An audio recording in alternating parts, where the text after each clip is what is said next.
I'm not going to waste your time in this video like all of the finance gurus out there on YouTube who make those clickbait videos. The top 7 side hustles to make $500 a day, and then all of the thumbnails are like the dickheads doing this, like $500 a day. Shut up, okay? You watch these videos on YouTube, these finance guru, these make money online videos, you keep watching them and you're still broke. You are still broke. That means that those videos don't work. By the end of this video, you will be totally and utterly equipped. You will have exactly the real, no bullshit, unfiltered knowledge that you need to know to get to 10K a month.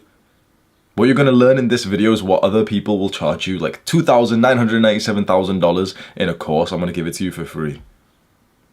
There's one thing that you need with this though. You need to be hyper-focused. You see, your attention span is well and truly fucked. And so by the start of this video, you've already scrolled down, haven't you? Be honest. You've already scrolled down to the comments, haven't you? Me even being like, exaggerating and criticizing some YouTubers, that still wasn't enough dopamine for you. You had to scroll down to the comments to get more dopamine. You had to look at your phone or some bullshit. Like you've been distracted from the start of this video, haven't you? So I know this is going to sound offensive, but you need to... You're probably not going to do this, but if you want this video to help you right now, and if you also want to transform your life, you need to realize that your attention is so fucked that you should probably see yourself as someone who's got learning disabilities. Like you're actually a little bit special. And not just you, obviously, the entire world is. And I know I sound like an asshole, but the fact that you can't even concentrate for like a minute, are you going to be successful with that? Are you going to go and be hyper-focused and be able to do your deep work? Are you going to be able to make something so amazing that you make a good amount of money if you can't even focus for more than a few minutes? Because there's some guys out there who can focus for an hour straight and they will always fuck you up. That guy who's in the gym, in the zone, will always fuck you up when you're the one who stares at yourself in the mirror or quickly checks or listens to a nice podcast. The same with your business work. When you're trying to level up your business and you can't focus, you will get fucked by the guy who can. So let this video that you're watching right now be your first official practice to hyper-focusing. To stare into my eyes as I talk to you and to take your hand off the mouse and off the phone. This is for your benefit. And honestly, it's for mine too. If you watch with more enthusiasm, then I'm sure like the YouTube AdSense will pay me more or something, right? But the thing is, I didn't know this stuff. 3 years ago in 2020, I was working for £9 an hour, so about $10, in a homeless accommodation, doing like customer service kind of shit. £9 an hour is what I was working for overnight as well. I was doing night shifts. But at the same time, I used to try and do some work on my laptop, like inside of my job. And I would try and learn these online businesses. I literally was trying like 7 businesses at once to try and think like what would stick. I was trying drop shipping and I actually made a few sites that made like a little bit of money. And I used to resell like girls' clothing and shit that I saw that was going like viral on eBay and Depop, like these other websites that you can sell on. I saw what was going popular there, and then I've made my own dropshipping site, and then I would like send like traffic from like Instagram, like I was learning the ropes, right? I wrote some ebooks, I made some YouTube videos, I tried rapping, like I'm not even joking, I literally tried becoming a rapper. I was just trying everything, bro. I was broke, I wasn't in like the education system anymore, I had no direction. I literally tried becoming a rapper, like I was there watching like how to rap guides, and I made one, like I wrote one like rap down. Animation as well, I thought animation was kind of cool, so I downloaded, like I got like a pirated, like cracked version of the software, like Adobe Animation or Flash, whatever it's called, and I'm like drawing something, then the next frame you make it move, like animations, like those little cartoons that move around and stuff. I was trying that. I was trying coding. So coding 3 years ago at the start of the lockdown was very popular. Lots of people were linking this online website called like Free Code Camp, and I was on there literally trying to like go through it. I was trying everything, and you might be in that stage right now. You're literally just looking online, just trying to get some ideas of like, how do you actually go about making some money? And of course, guess what? I made no progress, because when you're trying like 6 businesses at once, you're not going to make any real progress. But the progress that we're looking for in that moment is simply just to decide which business we want to take forward. And for me, the one that I took forward, and also what I would recommend to you and to everyone out there, which is simply the best business. Like, let me make this very clear. It is the best business that is out there. This is the new gold rush. This is the new opportunity for wealth. For previous generations, it was the housing boom and the internet businesses and all this shit, right? I'm telling you right now that there is a gold rush that you might be missing out on. There is literally the best opportunity that we have to make money these days. And guess what? It's through social media. It's simply through social media, growing a social media following and then selling them something. This is the new meta of making money. I'm trying all these different things and I settle on YouTube. YouTube's something that I could do for years. I moved back home to my parents' home, and every single day I'm just putting hours into YouTube. I'm learning it more than everyone else. I see the guys who had 1 million subscribers, 2 million subscribers in the niche that I started. I started at literally 0 subscribers, right, 3 years ago, in the self-improvement niche. And I see these guys up there and I just think to myself, I can overtake them. I can take what I want to take what they've got. Every single person told me the self-improvement niche was too saturated. But when a man is hungry, you can't tell him shit. And so day in, day out, I'm putting hours into learning YouTube, into being on camera. I'm reading for hours. I stopped all of my bad habits. I've made lots of videos about that. Like literally, I had zero bad habits. 100% of my day was productive, and it still is. You can't compete with a guy who's this fucking ruthless. It's 6:30 right now. Apart from exercising today, like, hitting my workout and eating, I'll be working till about 9 p.m. You can't these people at the top that you see, they can't compete with a guy like me and maybe like you if you can instill this drive. So I had this idea that, yeah, of course I can take over these guys. So I'm growing my YouTube channel. And it's a slow growth. I start in May 2020 and it takes me 7 months to get to 1,000 subscribers, which is fairly slow. No one ever gave me a handout. No one ever shared my videos. These days, one person makes a video about me and gets like 10,000 subscribers. It took me 7 months of 2-3 videos a week by myself to get to 1,000 subscribers, making no money. Then that December, around 1,000 subscribers, I started online coaching. This was like my first online business, right? So online coaching is something that you could try. I wouldn't recommend it totally though.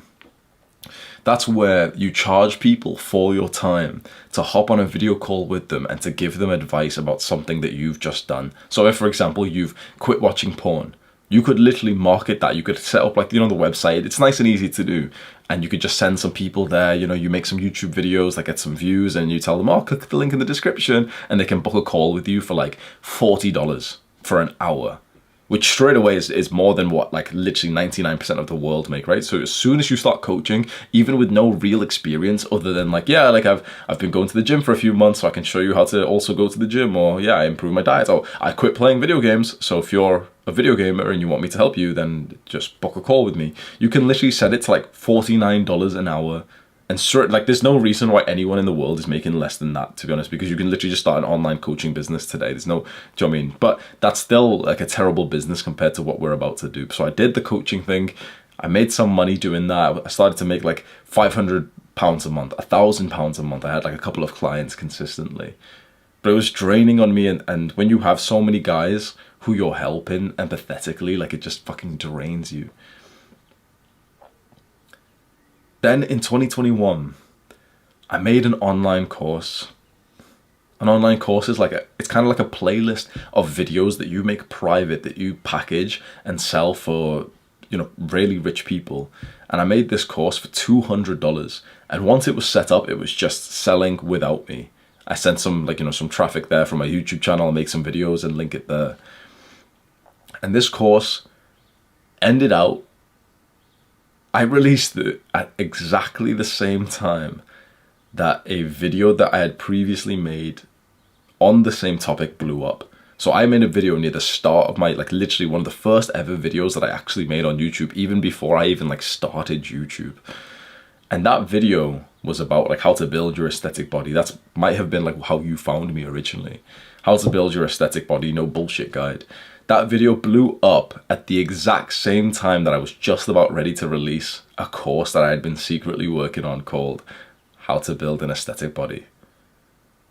It was by the luck, who knows, it was just totally lucky in that sense that the video blew up. I sold the course for $200 and suddenly I started making 10K a month from then on. I've never made under 10K a month from July 2021. I grow that a little bit, you know, the YouTube channel's growing, but I made a bunch of bad like business mistakes. You know, I wasn't like seeing myself as a businessman. I saw myself more of like a leader of like a movement that was global. And so I didn't really think about the business stuff. And so our income grew to some levels, but our expenses did. And suddenly the YouTube channel became like a massive thing that we had like 15 employees and I was paying like some people like so much fucking money that I was just like losing money. Like it just wasn't even ROI positive. And I was doing it just because I wanted to spread the message of self-improvement to people. And so we grew to such a large YouTube following. You saw like 1.5 million in just like a year after that, which is really fast growth. But then one day it just hit me as like, what the fuck is this? Spreading this message. It's like, yeah, sure, it's nice to do that. But my videos are edited, my videos are clickbait. I'm tired of this fucking top 7 ways to get girls and all this shit that you see like these shit fucking YouTubers make. I was tired of this and I wanted to make some videos that actually really fucking help. And for me, the videos that have most helped me are these unfiltered, literally the guy just presses record and just gives you as much wisdom as possible in each video. His shitty team don't like, you know, like change anything to do with it or anything. Literally all I want is the smartest people across the world to literally just record videos like this where they just press record and just keep talking for like fucking 3 hours about a specific concept. So I was like, yeah, fuck it, like why don't I just do that? So suddenly I fired everyone and my income didn't really go down that much. It was about £40,000. I fired everyone so we didn't have any business expenses. I moved back home to my parents' house so I don't have any personal expenses. So now I started to profit like a good amount. And then I was scared for a while. This is going to happen to you, so this is relevant, right? Especially with the business we're going to talk about today. I was scared for a while to make more money because the nature of making money through social media is that a lot of people out there have got really fucked up beliefs when it comes to money. And so when an influencer, like when a YouTuber has something to sell, a lot of people automatically brand that guy as like as a scammer, a salesman, and you know, people will comment mean things. And I was genuinely, I'm not going to lie to you, bro, I was scared of that. I literally had a fear of seeing these comments of being called like a scammer or, oh, Hamza's got a new product to sell. Oh, I'm just trying to make money. I used to see people comment this and it used to scare me because, you know, that's your brand that people are talking about. That's like, you know, people are talking about not just me, but like literally the YouTube channel, but like they're talking about me as a person. It's like, oh yeah, Hamza's just trying to make some money. And, you know, they say it in a negative way. And that fucking scared me for a while. I had fear because of this. And so I stayed like caged in and I thought that like people would like me more if I didn't try to like sell to them. And so for a while, it's like I didn't live to my potential. My purpose layer as a masculine man was to achieve financial freedom, and I wasn't doing it because I was scared of what like these fucking like random guys would comment. These guys who have never commented before. I've never seen them comment before. And I was just scared of like what some random fucking like 13-year-old might say and say like, oh, well, Hamza's just trying to make some money. Up until I had a conversation with another YouTuber called Andrew Kirby. Andrew Kirby is like this guy who used to make like self-improvement YouTube videos. You might have seen some of his videos back then, and he doesn't really make them these days. But I ended up connecting with him, and I just sent him a screenshot. We were just talking about money and stuff. I sent him a screenshot of how much I was making, and he ended up sending me like a 9-minute like Loom screen recording video, you know, with his like face on, where he was like, oh, hey Hamza, you know, like the money you're making, like 20K from courses, 20K from AdSense, that's really good, but you could be making a lot more. And like he's saying it with enthusiasm of like, you know, you could do this, and man, you could make so much more. I'm so excited for you. Like literally just, he was enthusiastic about making more money. And something just clicked and I was like, that's how I should be. Here is like a young businessman who essentially like retired himself at like age 22. Like he became very successful, saved up, you know, like $1 million or something. Now he never has to work again, right? This guy I'm talking about. And just seeing his enthusiasm for making money just changed my mindset. And I was like, that's what I should be like. And suddenly, I can't even tell you how important this is for me. And one day you're going to feel this. I had like this huge weight lifted out of my brain, this constraints, these bullshit beliefs that if I was a businessman, that would make me a bad person. And suddenly, like, I got hit with this, like, fucking nostalgia of, like, I started this all as an entrepreneur because I fucking love entrepreneurship. I love business. And I started to, like, pretend that that wasn't me because I thought more people online would like me. Truthfully, not to be offensive to those guys, but I thought, like, fucking, like, you know, more broke guys would like me if I was saying to them, like, oh, well, yeah, see, guys, I don't care about money. But then I always had this nagging thought in my mind of, like, but you do. Of course you do. And I realized, like, that doesn't make me a bad person for wanting to make money. You want to make more money. Like, sane people want to make more money. But there's some guys who are, like, at the bottom of the fucking, like, barrel, you know, like the bottom of the bucket crabs, who every single one of them is broke, right? And they will fucking criticize you as you get onto your business. When you make some profit and you want to announce it to your friends or maybe online, I'm telling you right now that you will experience the same kind of guys that I did. And they will make you feel like shit. They will make you question yourself. They will make you think that you're doing something illegal, that you're a scammer, that you're just a salesman, that you've changed. And for so long, I was a pussy. I was afraid of seeing this. No longer. This doesn't mean that I'm some dickhead YouTuber who's going to put like a 3-minute advertisement. I've never done one of those like cringe like sponsors there. But first, like, you know, like lube and skincare product. Oh, you know, if this company didn't sponsor me, I'd still be talking about like, no, you wouldn't. You fucking dumb. Every fucking skincare video, like most YouTube videos is literally just the guy just like sponsored. I've never done one of that shit, right? So I'm not going to like sell out. But fuck me, like seeing this guy's enthusiasm, Andrew Kirby, seeing his enthusiasm for my work and to make more money just suddenly hit me. And I was like, you know what? Making money is sick because it's kind of like a game and it's also just, it's good to make money. So this was a major belief that was broken and I made a new product, a kind of like a community. I made an online community called Adonis Academy, which is kind of like we have this platform and we're very close. It's a very private community. It's not like a Discord server. I'm not trying to sell you. I'm just explaining the business that I made, like the product that I made, because we're going to get you to make one by the end of this video. You don't buy it or anything, right? I'm just going to explain it to you. Relax. Don't like think, oh, he's just trying to subtly pitch it to me. It's not for you.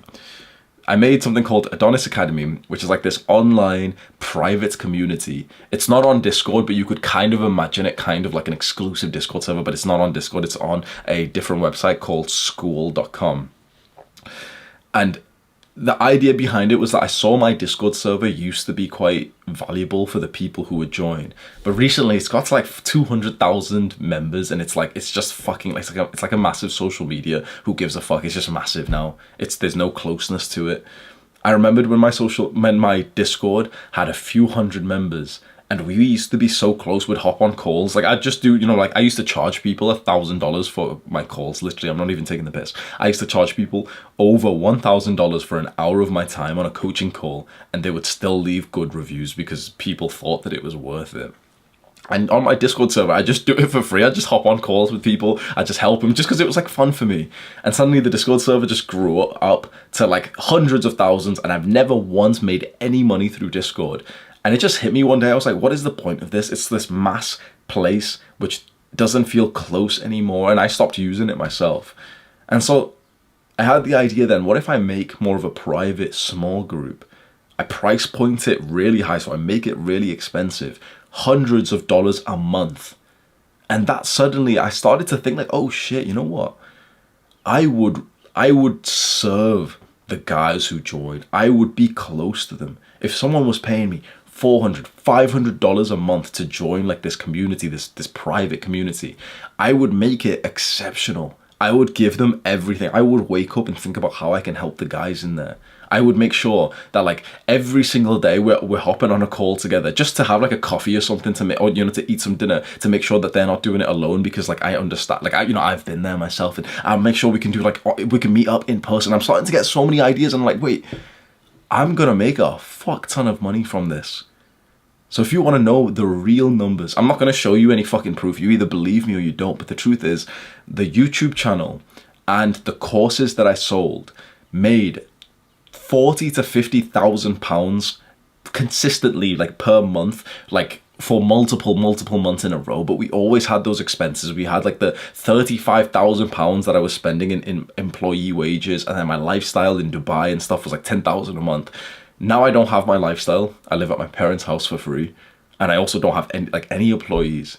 So suddenly it's like we have like, you know, the 40k, 50,000 pounds that I used to make, and suddenly I'm making an extra 30 to 40,000 pounds from this new product. It's the last day of March 2023, and in this month I've made over $100,000.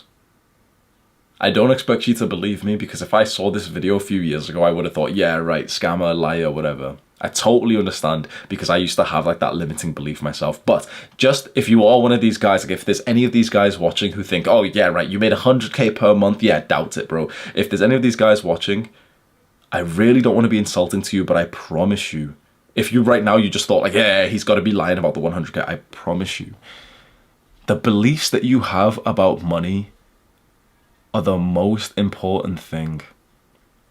I promise you that you can save years of your journey just by investigating your beliefs and trying to think why you think this is impossible, why this is unreasonable. How do you think people become millionaires? Well, they make 100k a month. They just become really fucking successful in their business. And you see these guys online that talk about, oh yeah, well last year we did 7 million and we did this and we did this. And it doesn't even register in your brain.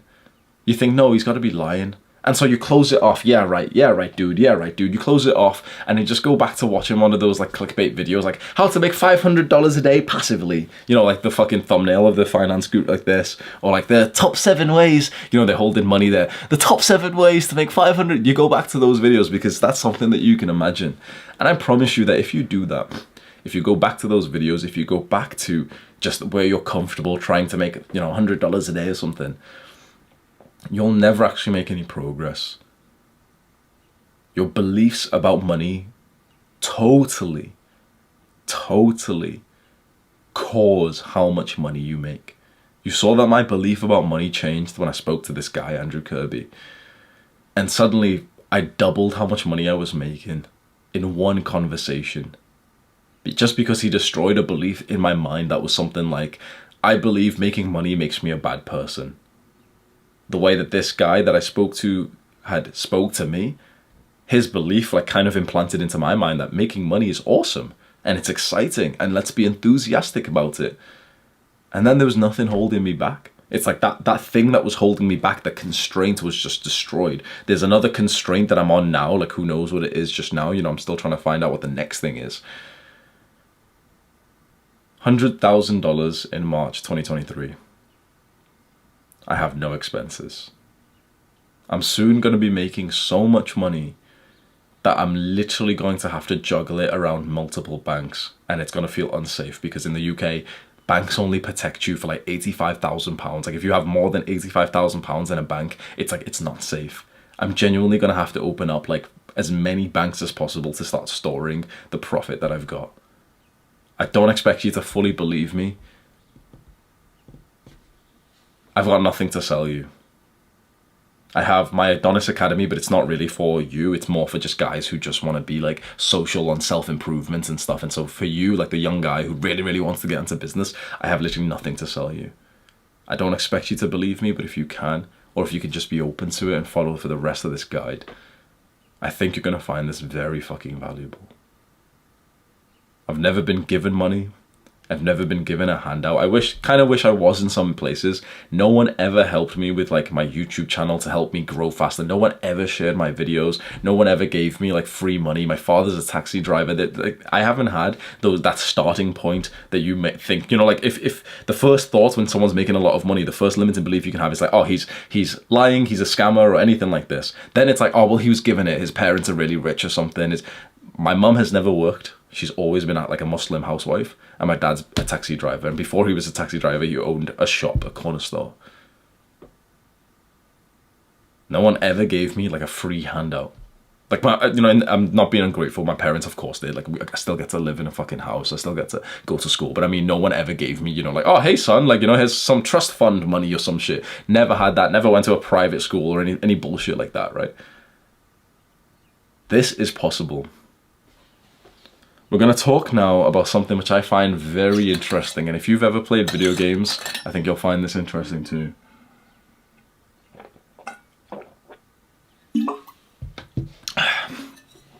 There is a new meta. And before, actually, you know what? Before I go through this section, I just want to remind you, your success in business, in life, in relationships, and how much this video helps you comes down to you being focused. We've just went through, my story and stuff, and maybe you found it interesting. Usually, like, attention, your focus will dip down every section that we go over. Take this moment right now just to remember, if you really want this to help you, stay focused. Don't scroll down to the comments. Don't quickly check your phone. Don't open up another tab, just listening to this like a podcast. This is going to be like 2 hours of your life. If you really want this to help you, stare into my eyes as I talk and just give it your full attention. Instead of continuously watching 10 minutes, 20 minutes of YouTube, 5 times a day watching these shit videos which don't even help you. It's like, why not just put in 2 hours just watching this video? And I guarantee you won't need to watch other finance, money-related videos for weeks after this. It's worth your time. I'm going to expose all of the secrets to you, step by step. At the end of this video, I'll also ask you if you think that this is worth more than like $2,000 that people charge courses for or something. And I'm literally just making it for free for you. Obviously, technically, it's not free. You have to put your time into it, but you get what I mean. There is a new meta for making money. Have you heard of the word before? Meta. M-E-T-A. So meta is like this, kind of like this video gamer word, a word that's used like it's what's the word called? An acronym, right? Meta, M-E-T-A, and it's something that video gamers, like nerds, kind of use to describe the game that they play. M-E-T-A, meta, and it stands for most effective tactic available. Meta. So I used to play League of Legends. I was like quite a big gamer, right? I used to play League of Legends, and I was never like that amazing, right? But the nerds of League of Legends, on Reddit or whatever, every like couple of months they would talk about the meta, that the meta was changing. The meta is the most effective way to like play the game.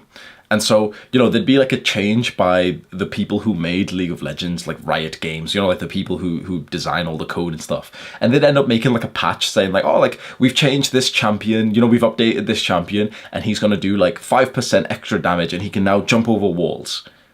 And, it seems kind of small up until those top tier nerds who are really good at the game show some new like tactic that they can use because of this small update. And suddenly there becomes like a new meta, there becomes a new way to play the game that's actually better than the way we were currently playing. And so the guy who then follows this new meta and does the thing that's really working well usually wins like 9 times out of 10. Is this making sense to you? If you've not played video games, you might not understand, but essentially there is always a meta in everything that we do, which is like, it's like the most effective way to do the thing. So in League of Legends, it used to be like to play like these champions, these characters that had like loads of health and loads of defense, like tanks, right? Like really buff, like champions or some shit, right? And that used to be the meta. But then there was a new item that was released that's really good for this particular kind of champion. And suddenly the meta for like ADC, like champions who've got guns, suddenly that's like, oh shit, that's like how you play these days. That's the best one. And so the guys with guns are doing really, really well up until suddenly there's another update or someone, some nerd has been experimenting with something and he realizes, wait, we can counter these guys with guns with this kind of tactic. And so that new tactic becomes the meta. Does that make sense? And you see this in real life. In the UFC, I'm not like such a UFC fan or anything, but this right now, it seems like the meta of like the Khabib Dagestanian wrestling. So Khabib came in and then there's been other guys who have come in from like the same gym as him who have been training in the exact style of wrestling that seems to destroy everyone in the UFC, in like the fight cages. And I don't know, like I've not been watching, so maybe it's already happened, but I assume that kind of wrestling style will dominate. It's the meta up until there'll be some kind of new style that counters it really well, and that new style will be the new meta. This is how the meta works, right? If you play with an old meta, you're up against a disadvantage. Imagine being one of those guys who is playing the old meta, and then Khabib comes in and does this like wrestling style that's so fucking effective that you've never trained against it. Imagine being the guys with the guns on League of Legends, and suddenly there's a new meta, this new item that's really good for this other kind of champion, and he just fucking destroys you. This is the new meta. And there is a new meta when it comes to making money. If I've done my job explaining this right, you should be getting very fucking interested in this, because since there's a new meta, that likely means that you're actually playing the old one. That we've all played the old meta for most of our lives. Can you think about what the old meta, the effective tactic for making money would have been? What is the old meta for making money? Think about it. What was like widely known as like, yep, this is how we make money. This is how we like, become successful. What was it?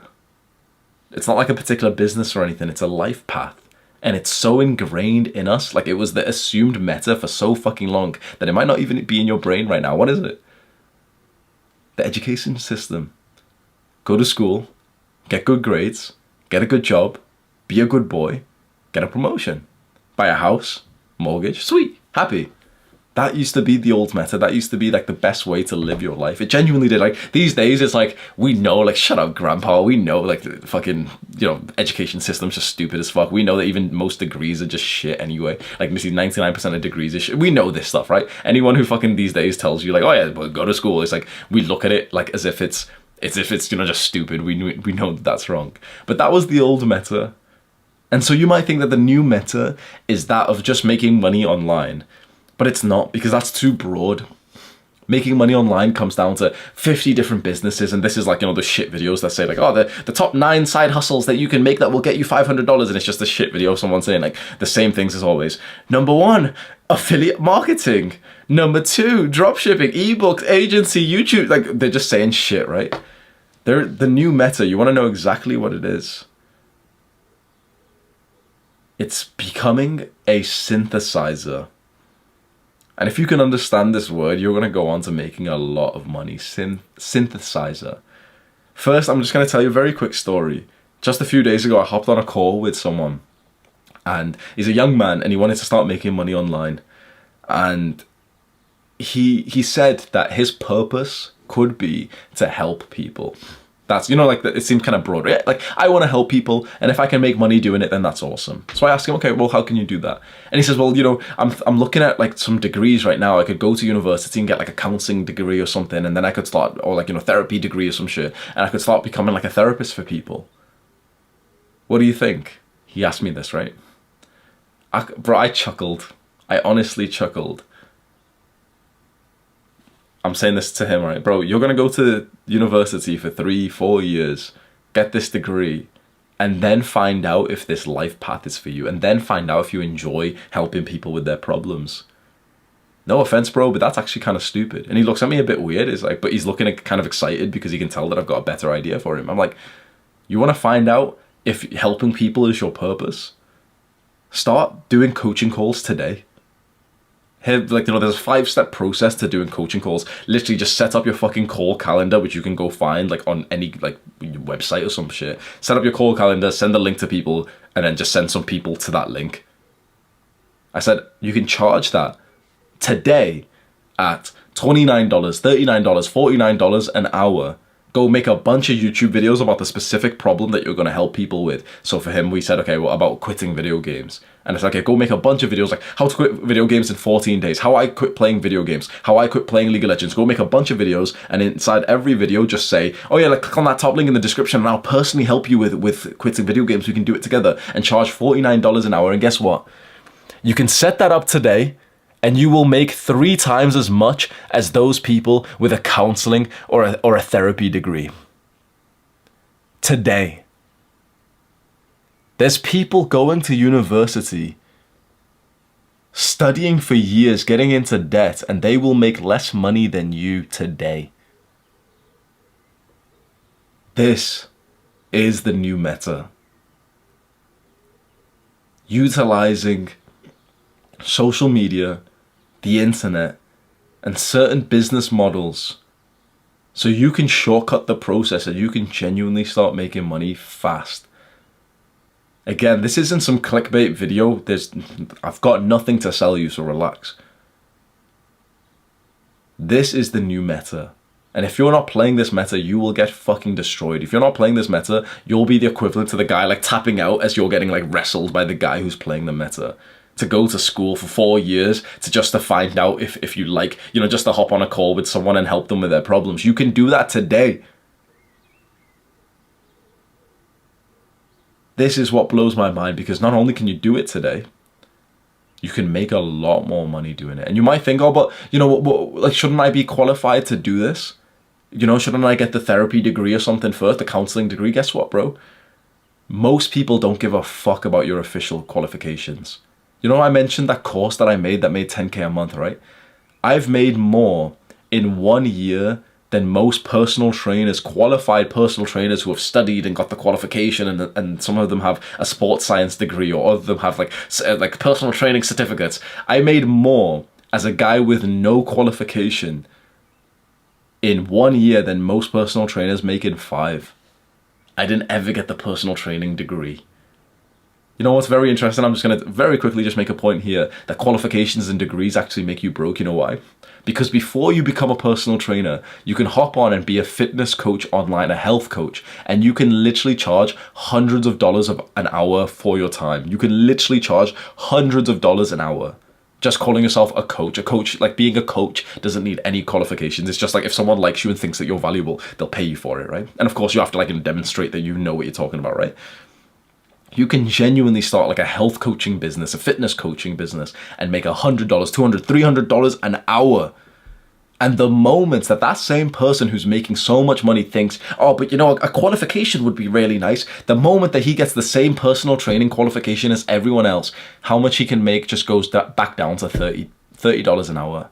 Because now he's the same as everyone else who's got the qualification. The same with the therapy degree. You could have, let's say, a big YouTube channel where you talk about specific mental problems and you've got good experience of this. You've really helped yourself with it. You've helped a couple of people, so you know you're good at this, and you know that you're good on like calls and stuff, and you charge $100 an hour for it.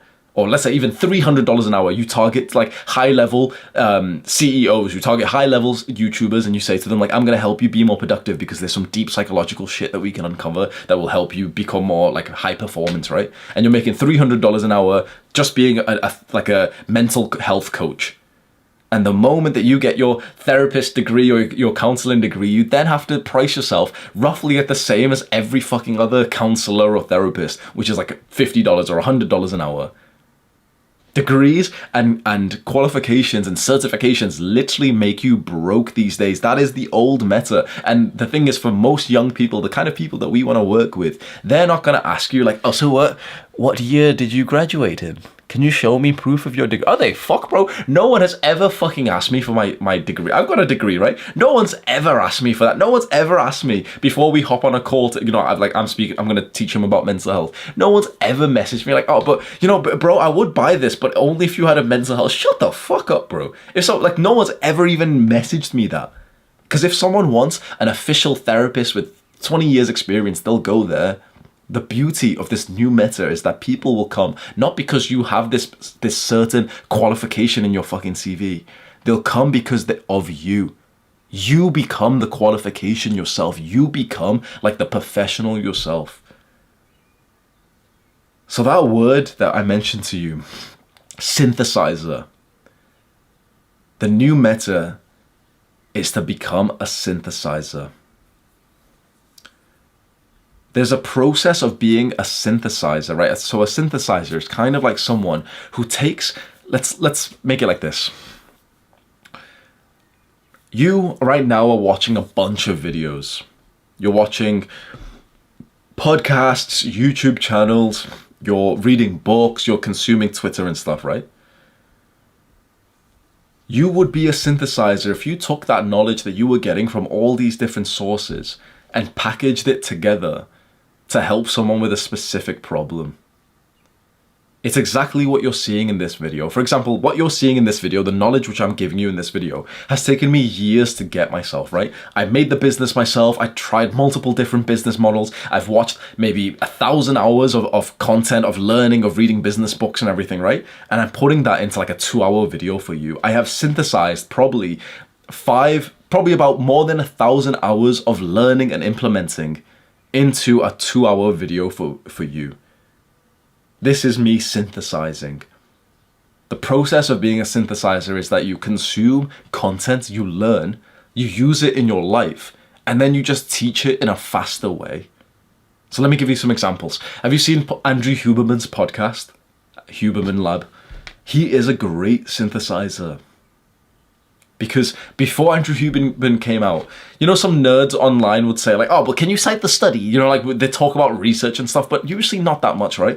If you've ever looked at those websites, you know, when someone does cite the research and you ever click on the link, you realize it's like, you can't even fucking read it, can you? It's like, it's literally just in like nerd speak. They're just like, it's barely like readable. You can only see the abstract without paying for it anyway. So it's like, people used to say like, oh, can you cite the study and stuff? But none of us, like normal people, understood like that scientific research that someone would mention, right? Andrew Huberman came along.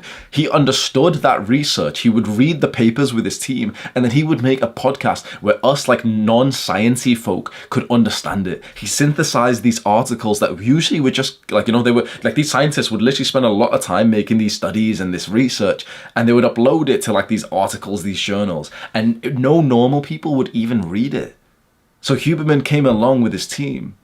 They'd distill, like, you know, they'd read over all of the data, they'd structure it in a really nice podcast, and they synthesize it for us so that we can use that big thing. And now he makes more than $1 million a year, easily more than $1 million a year. His competitors, who also are professors at, you know, Harvard University or something, they all make like 200K. Huberman's becoming 5 to 10 times more successful than the guys that he works with in his universities because he became a synthesizer online. That's powerful.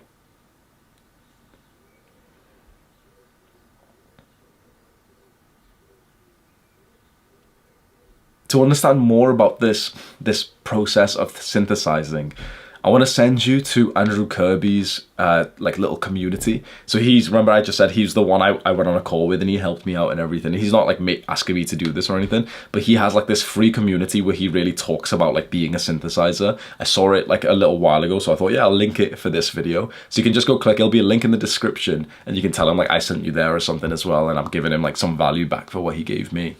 And he explains in his community exactly what like synthesizing is and the process. He writes really like cleanly, like better than I would explain this concept to you. But hopefully you understand the basics of this, right? Being a synthesizer is literally just, we take a bunch of data, we take a bunch of, you know, information that we've seen in podcasts and YouTube videos, you know, the stuff we've been consuming, the YouTubers that you're subscribed to. And then we learn it, we implement it, we take action. And then we just go back online and we just teach it in our own words to make it more applicable to the human race. The reason why this is so powerful is because it's incredibly fast to make money. In 3 years of my business, I cracked 100K a month. It still blows my mind. I'm not talking about a yearly salary. I'm talking about in March 2023, and we haven't even finished this month. It's still Friday the 31st. I made 100K.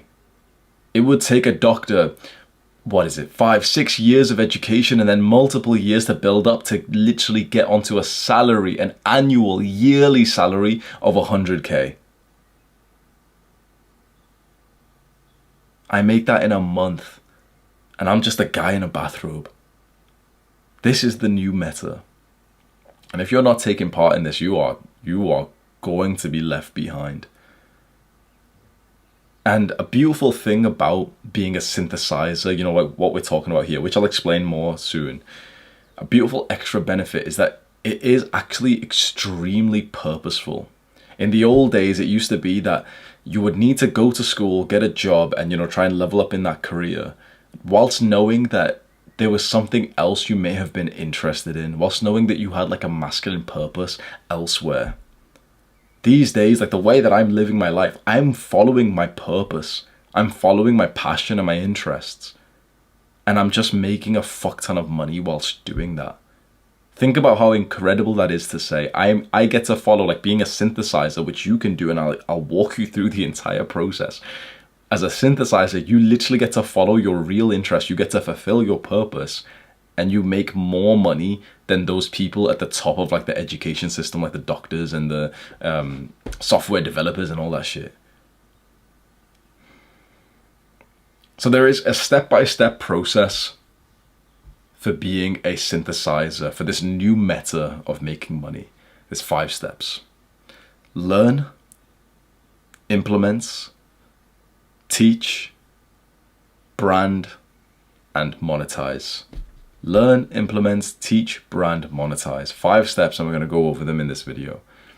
The goal of this section that we've just covered was for you to understand the new meta. If right now you're a little bit unsure and you got a little bit distracted, it'd be worth your time to just rewind and just rewatch this section at normal speed, just so you totally understand like what we're talking about here. You're genuinely going to make more money if you do that. Now, for this section, for section 2 on learning, this is the first real part of being a synthesizer. So the goal of this section right now is for you to understand that consuming content isn't actually a bad thing. You've seen online of how negative people are about consuming content, haven't you? You've seen like, okay, consuming content is a bad habit. We don't do that. And even people say, like so many people say this, right? Stop watching self-improvement videos. Stop watching podcasts. Oh, I stopped watching Hamza because, you know, in the end, you've got to make sure you take action. That sounds so true, doesn't it? You stop watching self-improvement content. Stop watching, you know, like podcasts or whatever, if you're not going to take action. That sounds so true. It's actually totally false. You see, the first step of being a synthesizer is to allow your interest to take you to wherever you want to learn, and to just understand that learning in and of itself is a purely positive thing. To understand that if you spend 2 hours watching an Andrew Huberman podcast, that's actually like a good, valuable use of your time. Oh, I just got fucking mad allergies just then, fuck me. I think it's just like breathed in a piece of dust or something, and my nose just started getting burned into my eyes, just started tearing up. Apologies, I was so close to sneezing. Oh, I've got bad allergies, bro. I've got like a air filter behind me I should turn on. That was so annoying, man. I was in a good flow of recording, and I think like one piece of dust just went up my nose or something.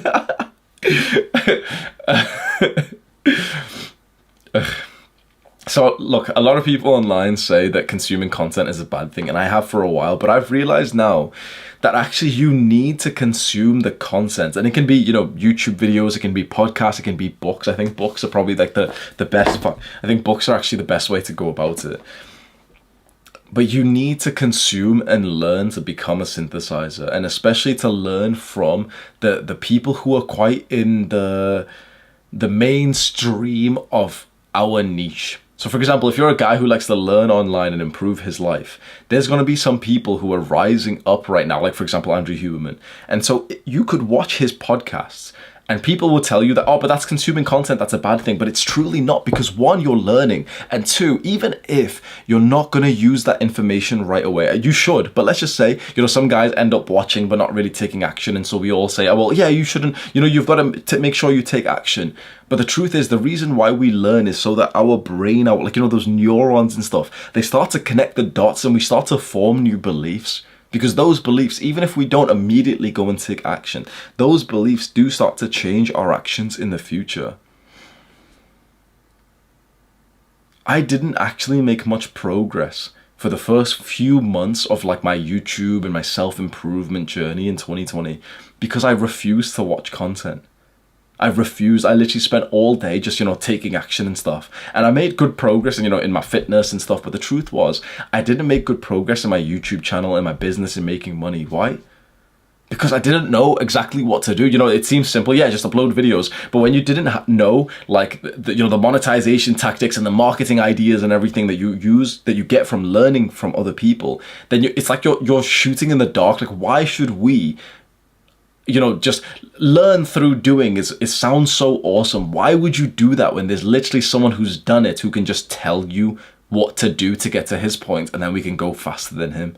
So it sounds cool, and there's gonna be, you can go and have a look. There'll be like some maybe not now, but like usually if I made this video, there's always like some self-improvement bots, like some guys who like literally, I don't know, either brain dead or they're literally just fucking AI robots or something, who comment the same thing, like, oh yeah, but learning without taking action isn't good for you. It's like, it actually fucking is, because learning in itself is valuable. I'm telling you, as someone who didn't learn much for the first few months of his like self-improvement journey, and just, I just took action and I got shredded. Okay, sweet. I was exercising loads, fine. But I didn't make much progress in my business because I didn't know exactly what to do. And then when I started to intuit, really intentionally consume content, especially recently, intentionally learn from people who are better than me, more advanced, it blows my mind that this is seen as negative these days. And I'm not saying this to hopefully encourage you. You get it, bro? Watch my videos. I'm not saying it to encourage you to watch my videos. I'm saying because there's some people out there like Alex Hormozi, Andrew Huberman. They do full-length podcasts that are genuinely life-changing. And to not watch them because you're scared of consuming content is silly. For the last good few months, and really in the last month, I've been very intentionally consuming a lot of content. And I'm telling you right now, it is extremely valuable. Very, very valuable. For the last month, I've been watching Alex Hormozi videos. His videos, every podcast he's done, every video he releases, I'm going through his entire channel, getting so many fucking good ideas. And yes, I'm implementing them, but you only get to implement and take action on the things that you actually learn in the first place. Trying to take action without knowing what to do is just stupid. It's for example, would we tell a beginner to just go to the gym and just don't look at any stuff online. Don't try and get a workout routine. Just go to the gym. Sure, that can be advice, some good advice for someone who's overthinking things. But the best case scenario, before or maybe as soon as someone goes to the gym, we'll tell them, okay, before you do any risky shit in the gym, go online and go and watch the form videos of the 50 exercises you're going to do. Go and watch, how to squat safely. You'd tell them to learn that, wouldn't you? Of course we would. It's incredibly valuable. Think about that. How valuable, how much difference will two guys be? One guy who researches how to lift weights correctly, and he goes before, let's say he's in the gym right now, just before he's about to bench press, he learns. He goes onto the YouTube app and he searches how to bench press safely, compared to the guy who just never does that because he says, yeah, I'm just taking action. Yeah, you got to do the work first. Ugh. Who's going to make better progress for their entire life?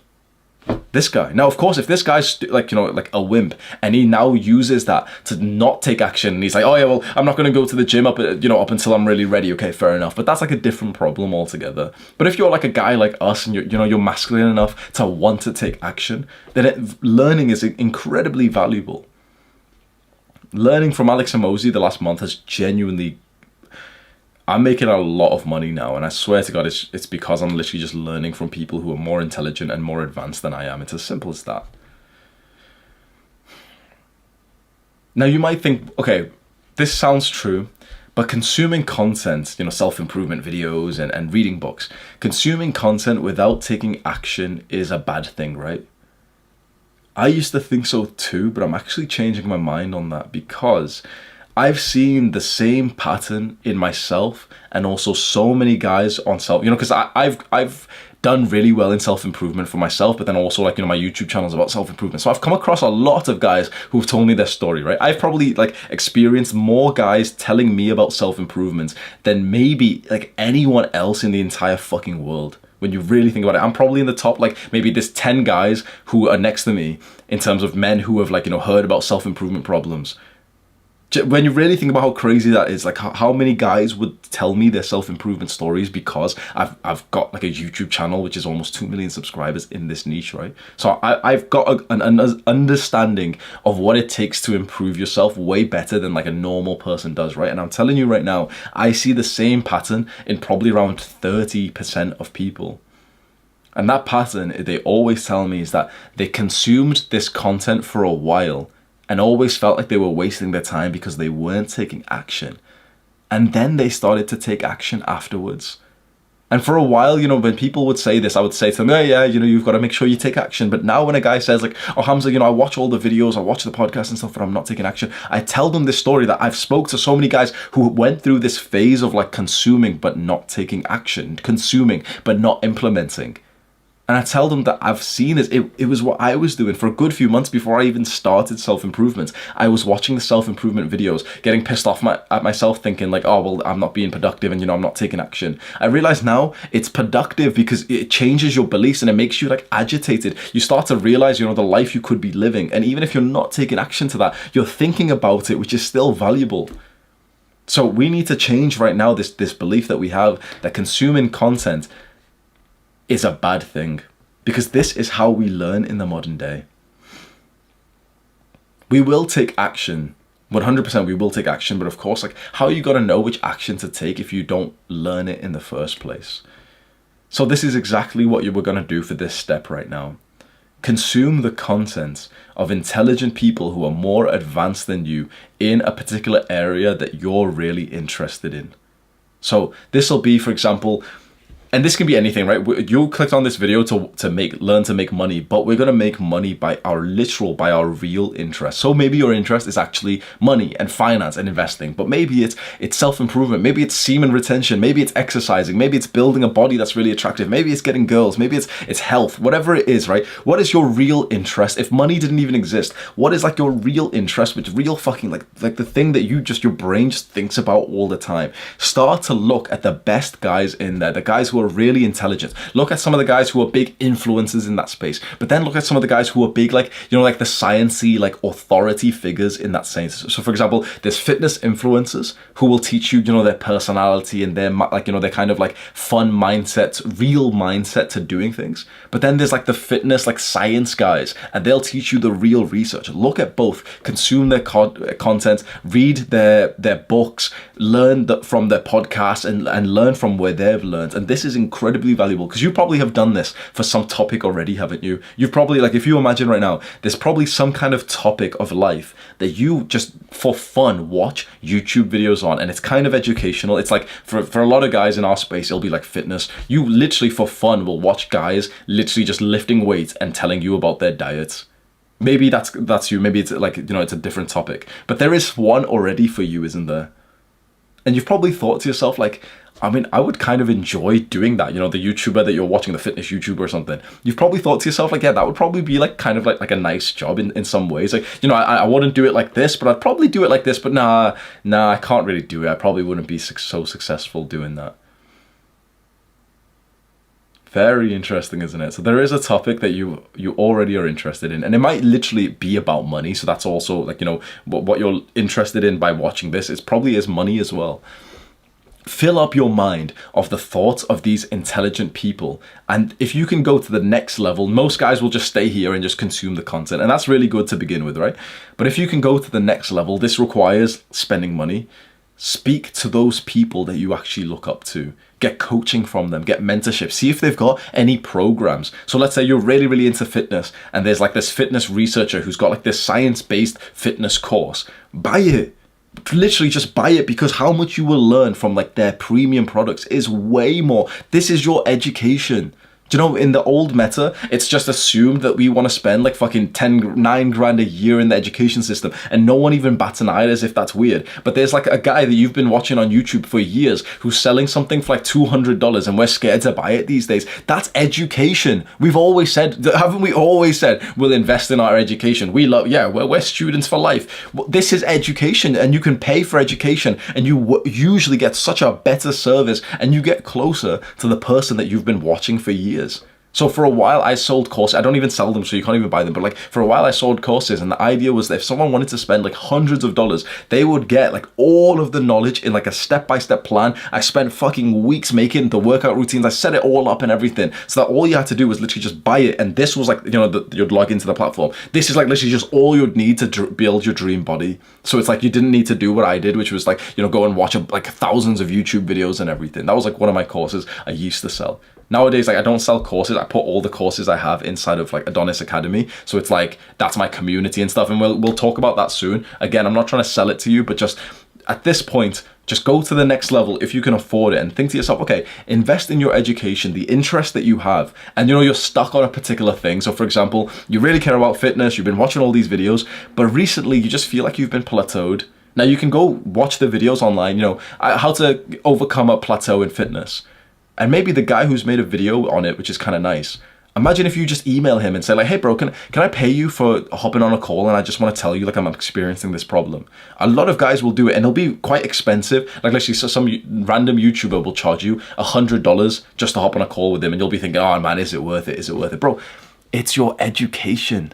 To learn directly from someone who's in front of you is literally 10 out of 10. This is why I really love Alex Hormozi. I have his book behind me there. So that I've mentioned this entrepreneur a few times, Alex Hormozi. He wrote this book, 100 Million Offers.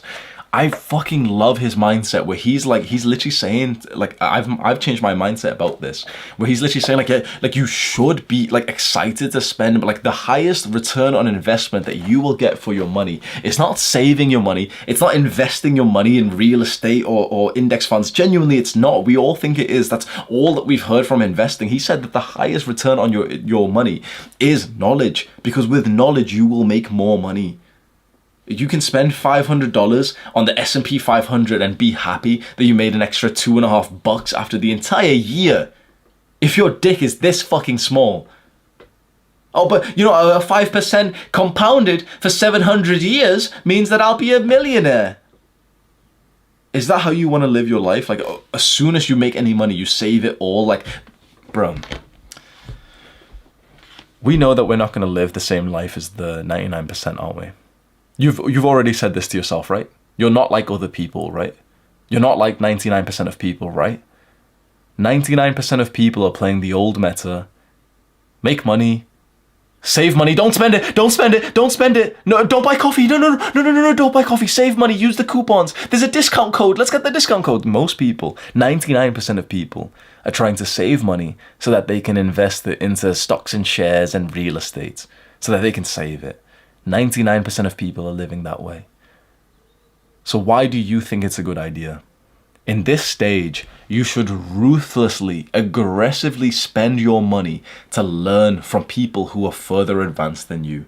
Buy their coaching, buy their mentorship, buy their courses, buy their communities. Also, learn on YouTube. Also, learn from books which are fairly cheap. But you should literally, at like this young age, when you're just starting your journey, you should be thinking to yourself, if this guy, like, you're watching someone on YouTube, if he's got a product, even if it's $1,000, if you've got like a few thousand in your bank or something, if you can afford that.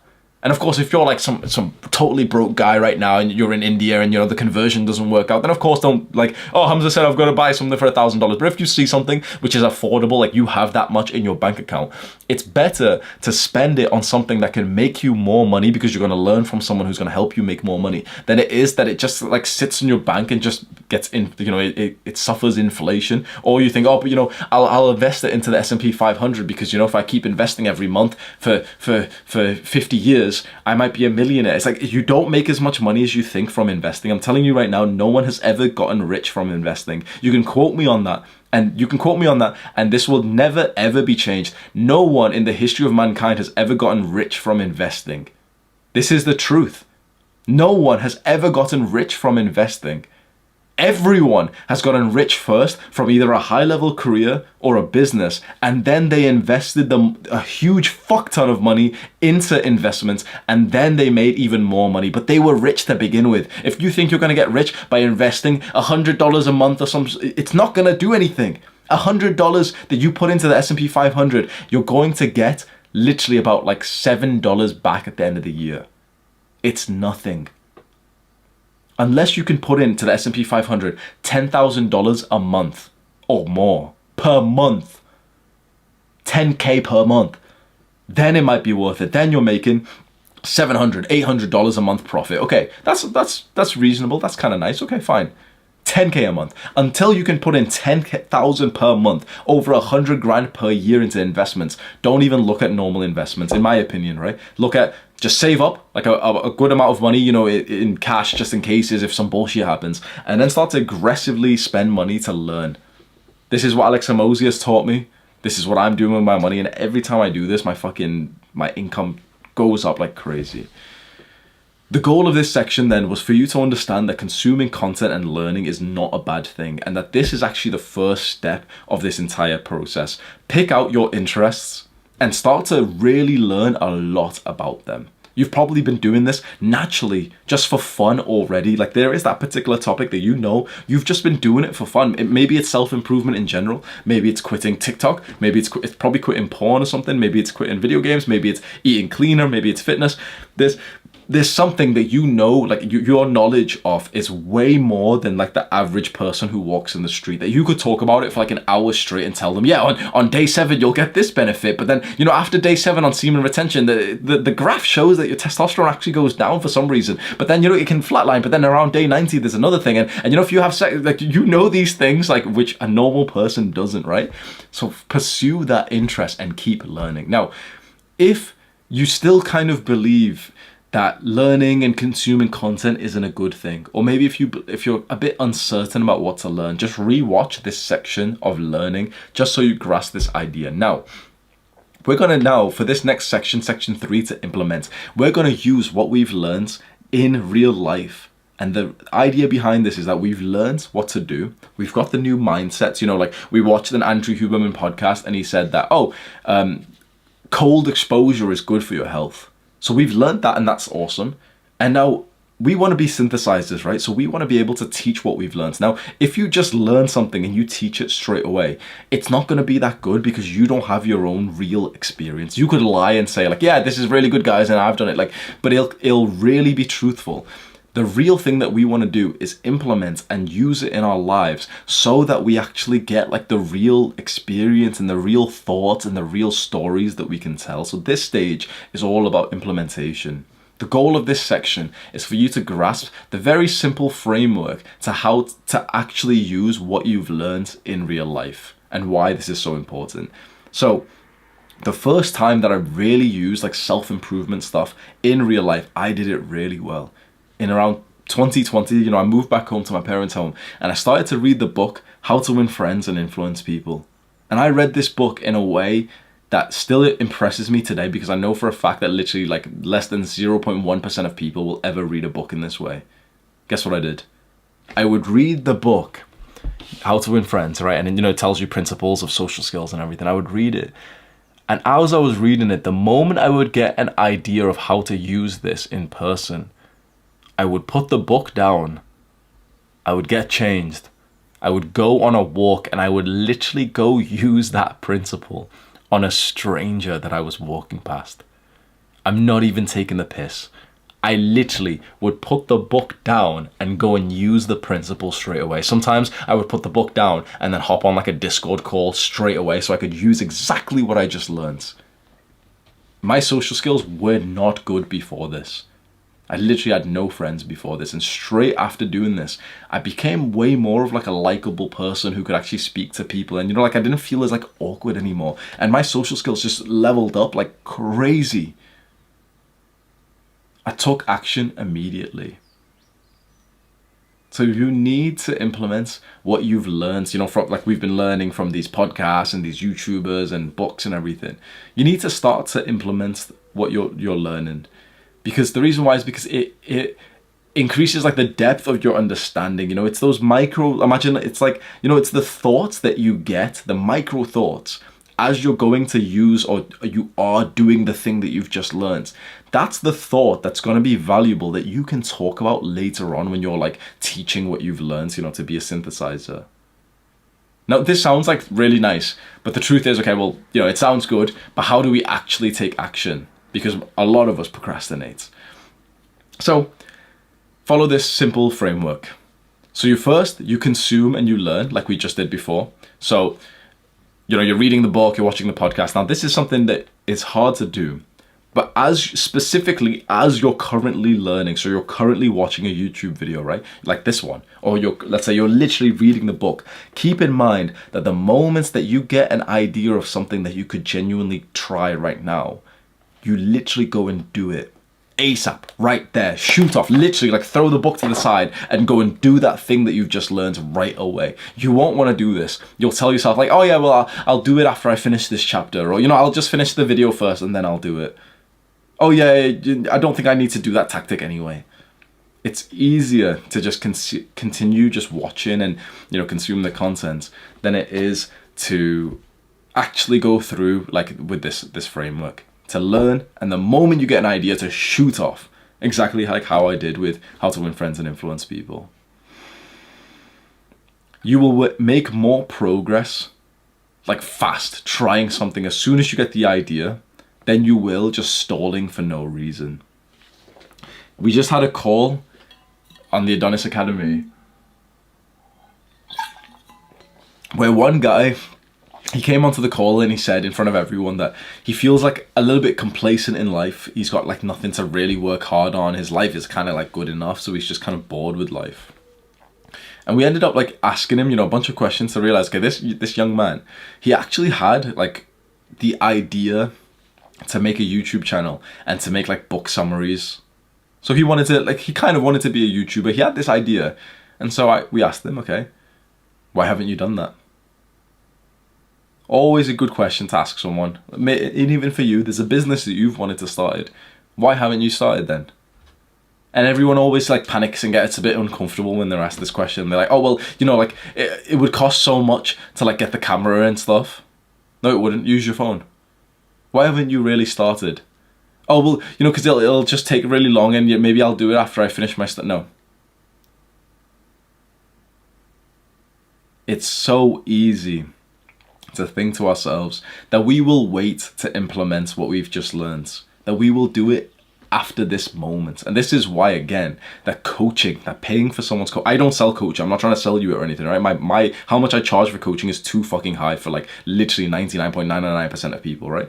I'm not trying to sell you my coaching, but I'm telling you right now that getting coaching, hopping onto like a video call with someone and asking them, you know, telling them like, oh, well, I want to be a YouTuber, but I'm just not doing it. Because a good coach will ask you, okay, well, why aren't you? If that's what you want to do, why aren't you? And eventually you'll have to be confronted with the fact that you're being a pussy, that you could start right now, that there's no logical reason to other than just laziness. And a good coach, which is what I kind of did, me and another guy that was alongside me and everyone else was watching in this call, you know, where that guy said he wanted to make the book summaries. I said to him, okay, well, how about this? We're all going to hold you accountable. Within 24 hours, you're going to post the video. Simple as that. Within 24 hours, you're going to post the video and send it to our community so we know that you've posted one. Imagine that level of accountability when he sees there's 50 people on this call watching him right now. And I saw his face kind of think like, oh shit, like, okay, I'm actually going to have to do this shit. And, you know, he asks a few bullshit questions. Oh, but, you know, what about the camera? Nope, doesn't matter. Shut the fuck up. Record on your phone. Oh, but what about, you know, it'll take so long. No, it won't. Just get one uploaded tomorrow. We need to take action fast. And we need to destroy this belief that you may have that before we can take action to really use something in our lives, that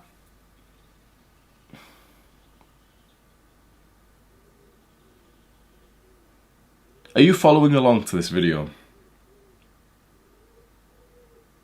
Is this video still feeling like valuable to you? I want to address something that just popped, like a thought that just popped into my mind, because we're getting very deep into these specific stages, but I just wanted to remind you the reason why we're doing this, why, you know, we're spending so long talking about learning and implementing, is because we need to actually go and make some progress in our lives so that we can synthesize the knowledge that we've learned from, you know, these YouTubers and these authors and these podcasters. And so when we use it in our lives practically, when we really use the thing that we've learned, then we can teach it, we can synthesize it from our own words. Does this make sense? Does it, like, do you understand why I'm going through with detail and we're on this like implementation step? Because right now we're literally just talking about basic self-improvement. Yeah, go take action. But of course, like, I'm going to bring this back into making money.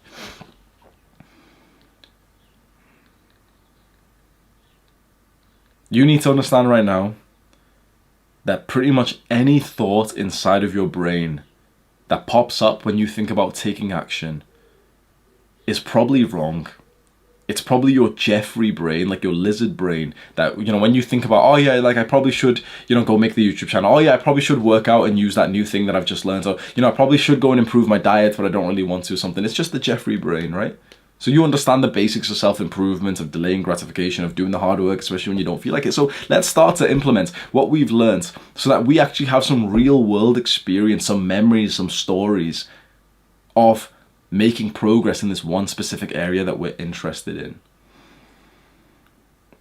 The goal of this section was simply just to use what we've learned in real life. And you're probably doing this already, right? So you've been watching, you've been learning from those fitness YouTube videos, and you've been implementing what you learned, and you're doing the new exercise variation that you learned. So you've got the new mindset with exercise. You already know this, right? This was just basic self-improvement. Okay, literally, like this, some people have to hear this. It's like literally, okay, make progress in life. Achieve some kind of success in life. A lot of young guys want to make money online, and they're like, oh, well, how? I've got no skills and stuff. And it's like, well, do something in life first. You need to actually walk the walk in some areas. And to be a synthesizer, to teach what we're learning, you need to actually go and use that thing in person so that you have the experience and the knowledge to eventually synthesize and to teach people.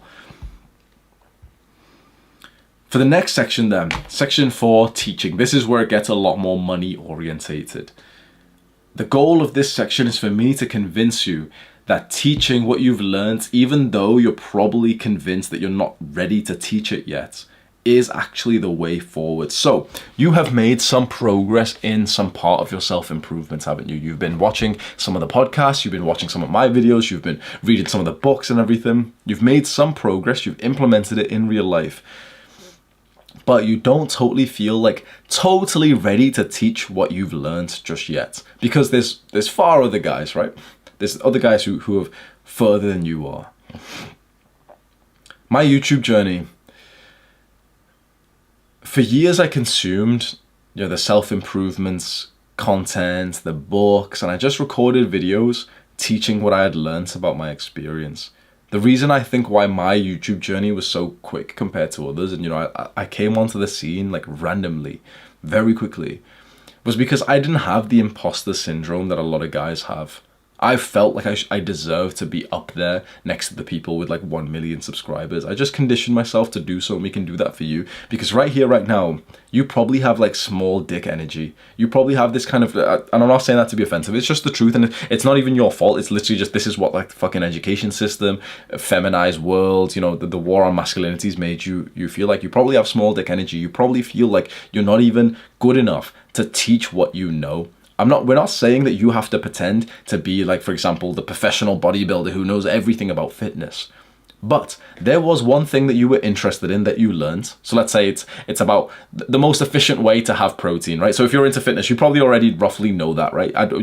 It's so interesting. That's a very specific thing, but you probably know that. The most effective way to have protein is to have it about 30 grams every 3 to 4 hours every single day, right? You learned it. You used it in your life, you've got some experience, some knowledge and everything. You can teach that exact thing without like actually coming across as like a fraud, because you're not pretending to be some professional bodybuilder. You're not pretending to be like, for example, some finance guru when you make a video on like, oh yeah, how I saved $100 a week or something, right? You're just telling your story of how you have done the thing. So a lot of people at this stage, before they start to teach what they've just learned, because this is where the money really comes in, is we use the thing in our real lives and then we teach it on social media. It's a simple like business model. It's just that we teach it. We'll go more in depth of how to really make a fuck ton of money doing this. But the biggest process is that, okay, we're going to teach what we've been doing on social media. The point is, you're going to start to now post social media content where you're going to tell your story in your own words of how you did the thing that you have just been learning and implementing. So you learned about a better sleep tactic and it worked for you, but maybe it didn't work for you. And so you make a video literally saying like, Andrew Huberman's sleep tactic didn't work for me, or what to do if Andrew Huberman's sleep advice doesn't work for you, or what temperature should the room be when you go to sleep. It's like, these things because you watched a sleep podcast. For example, you might not know those things, but like you've got an area of interest that you've been naturally just learning in and implementing and improving in your life. Now we're just going to teach what you've learned. We're going to teach those lessons. You might think right now, okay, but wait. Why would someone want to learn from me compared to wanting to learn from a professional? Why would someone want to learn from you compared to the professional bodybuilder or the scientist? Well, think about it. Why are you learning from me instead of some 40-year-old finance professor? Because you can't understand him, because he's a fucking weirdo. Because he's using words that you don't understand because you don't look up to him, really. Let's say there's a nerd right now who wants to quit playing video games and he wants to start going to the gym, right? There's a nerd who wants to build a nice body. He wants to get into the gym, right? Who can this nerd relate to more? A professional bodybuilder who's 250 pounds on steroids and has been working out for 25 years? Or a guy who used to be a nerd video gamer who quit playing games and then has been going to the gym now for 3 months? And he's not big at all, right? He's made like literally 3 pounds of muscle mass. Who can this nerd actually learn from more? Who can he relate to? This guy. You might think, no, but the professional will know more, the big bodybuilder. But the thing is, the bodybuilder will talk in a way that will overwhelm this nerd and he won't understand. But this guy will tell him exactly. This guy will say things like, oh, well, it's really awesome. So all you have to do is just go AFK from your game and then just do some push-ups and you can level up. So, what you want to do is level up your bench press to like 60 kg, and that's like the first milestone. And then the second quest, they're using the same language, they can relate to each other, and so he will actually follow the advice of this guy so much more than the professional bodybuilder. It's the same reason why you watch me. The things I talk about, there's 60-year-old professors who have studied for 40 years longer than I have. Why don't you watch them? Because their videos would be boring as fuck because you wouldn't relate to them. You don't. This is like something which no one really knows in this day, apart from the guys making a fuck ton of money. To blow up on social media, especially with synthesizing, with teaching knowledge, right? It's not about being the ultimate professional. It's simply just about being relatable to the kind of person that you want to help. This is why a guy in a bathrobe can make more money than like professors who have studied for so long, because I'm more relatable to you. I'm just a guy who's on his self-improvement, and I'll teach you how to get to like day 7 of NoFap, and I'll tell you about that graph that we've all seen, that testosterone goes up for 7 days on NoFap, but then it kind of goes down for some reason. Some random fucking professors, like, he doesn't know this shit. He's not on semen retention. I can tell you right now, like, oh, what to do if you have wet dreams? Like, oh, no, that doesn't actually reset your streak. It's like, we speak the same language, and so you listen and you watch me, and essentially you're giving me money when you watch me, compared to someone who's some professional past me. Why did my aesthetic body guide blow the fuck up when I'm not some professional bodybuilder? I'm not even that big. Because it's not about being at this ultimate level. It's just about being relatable so that people can connect with you. This is the beauty of modern social media that so many young people don't even see just yet. That you can teach these things and actually gain an audience because you're not the professional. Because you're not him. That's the selling point. We don't give a fuck about the professional. We don't remember what we said at the start of this video. We don't care if someone's got a qualification anymore, because what good is some 40-year-old with a degree in like fucking biology? What good is he telling you about NoFap when he doesn't even understand this shit himself, when he doesn't even watch the same kind of porn that we watch? What good is that compared to the guy who's your age who tells you like, oh yeah, so like usually on day 14 that's when like you'll get this symptom, and you're like, oh fuck, that's exactly what's happening right now. So what about this? And he's like, yeah, I experienced this just yesterday, and so this is what I did and it worked for me. And you're like, whoa, he gets me. This is the beauty of starting like your own sort of like, your brand that we're going to start here, is to teach what you can teach online. You synthesize that big overwhelming amount of knowledge into something that people can actually understand. Bro, my throat's getting dry, man.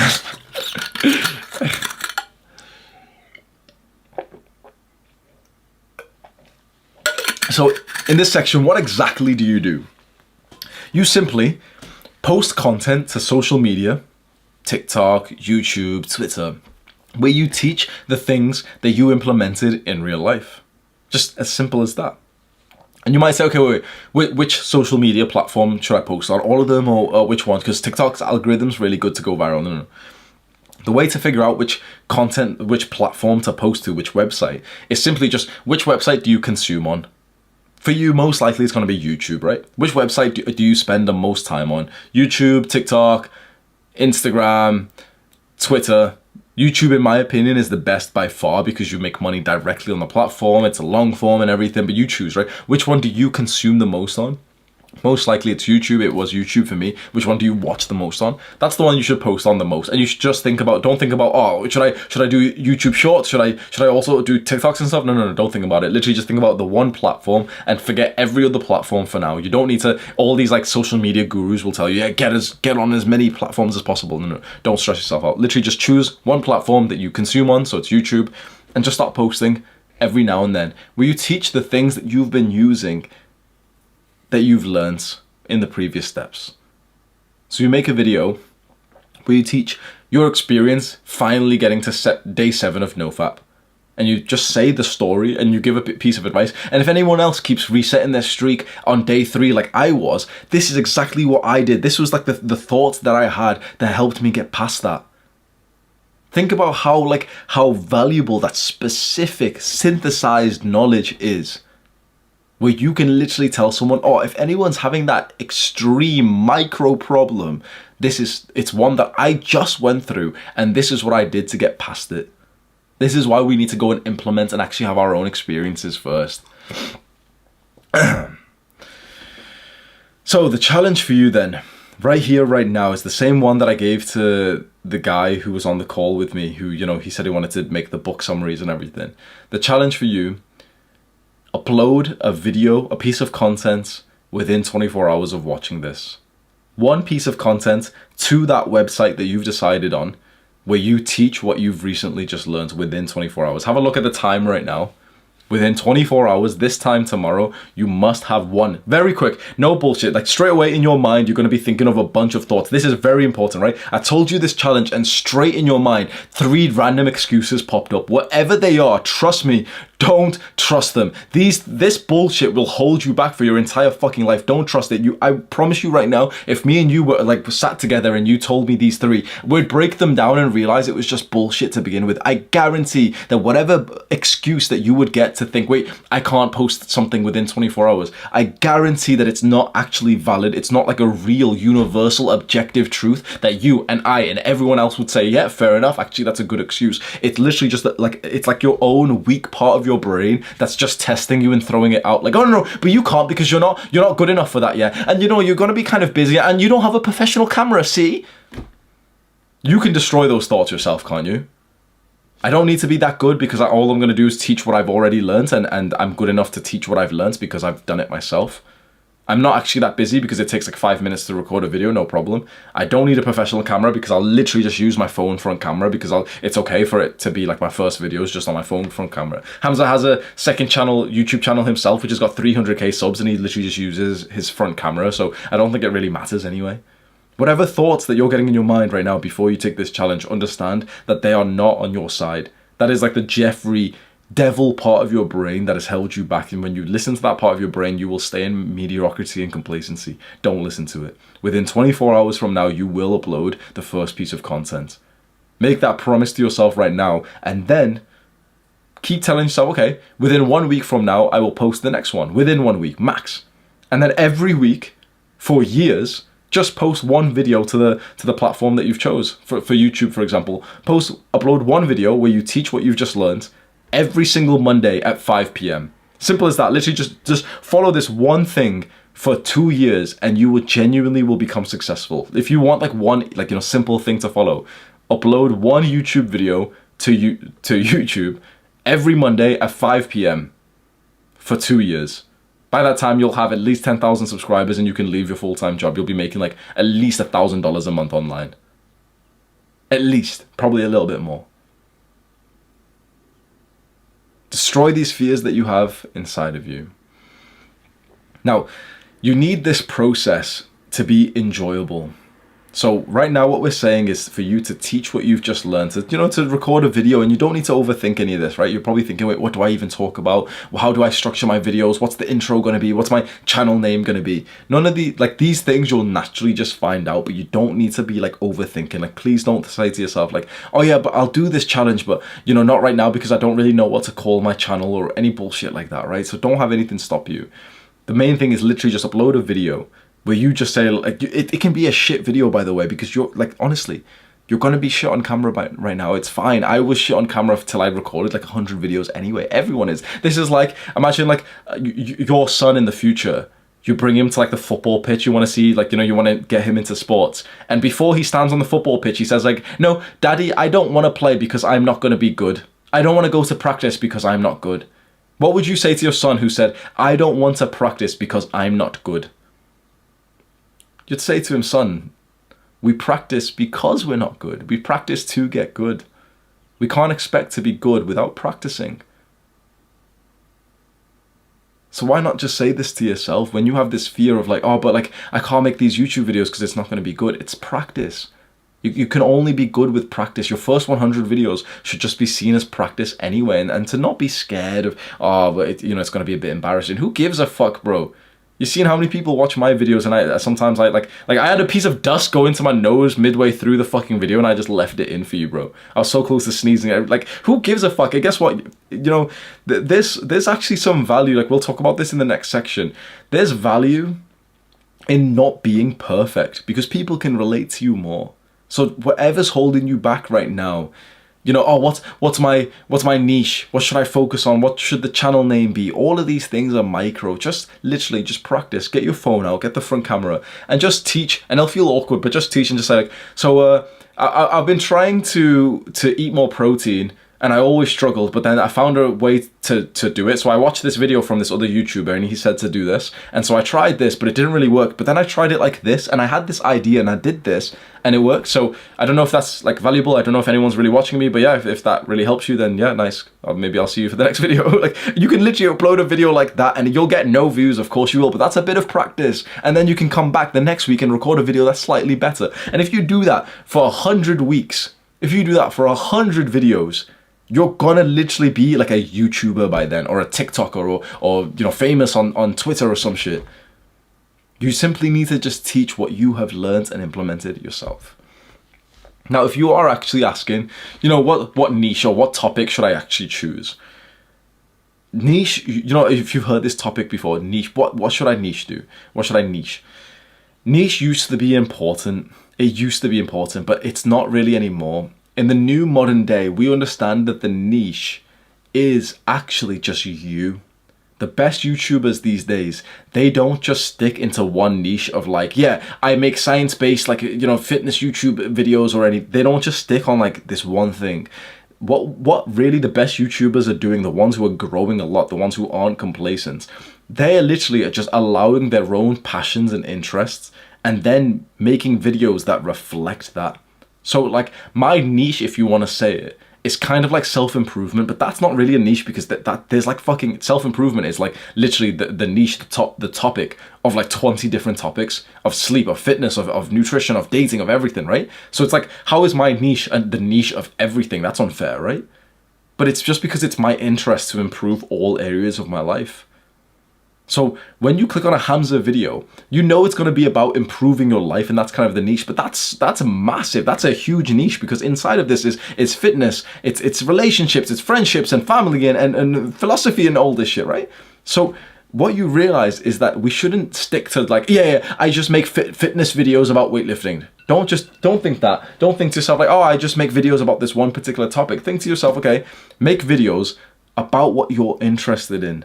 Naturally, you'll find like this really nice mix. So it could be really interesting. Like it could be such a unique mix that you're really interested in basketball and finance. You know what's beautiful about this? If you literally allow your YouTube video to be like, you know, a real, authentic, like a real you, and you show this, and you end up using like basketball terms whilst you talk about finance, and you end up using finance terms whilst you talk about basketball, there's gonna be guys out there who have the same two interests as you, and they're gonna literally fall in love with you because of how similar you are to them, how much they can relate to you. Don't overthink the niche. Too many guys, before they've even posted any videos, talk about all this shit, and the reason why is just because it's easier to think, like, to cope and say, oh, well, I can't, you know, I don't know what my niche is or anything, than it is to just get some videos recorded. Just teach what you like to learn. That's it. That's your niche, okay? Whatever you like to learn, teach it. That's your niche for the rest of your YouTube career.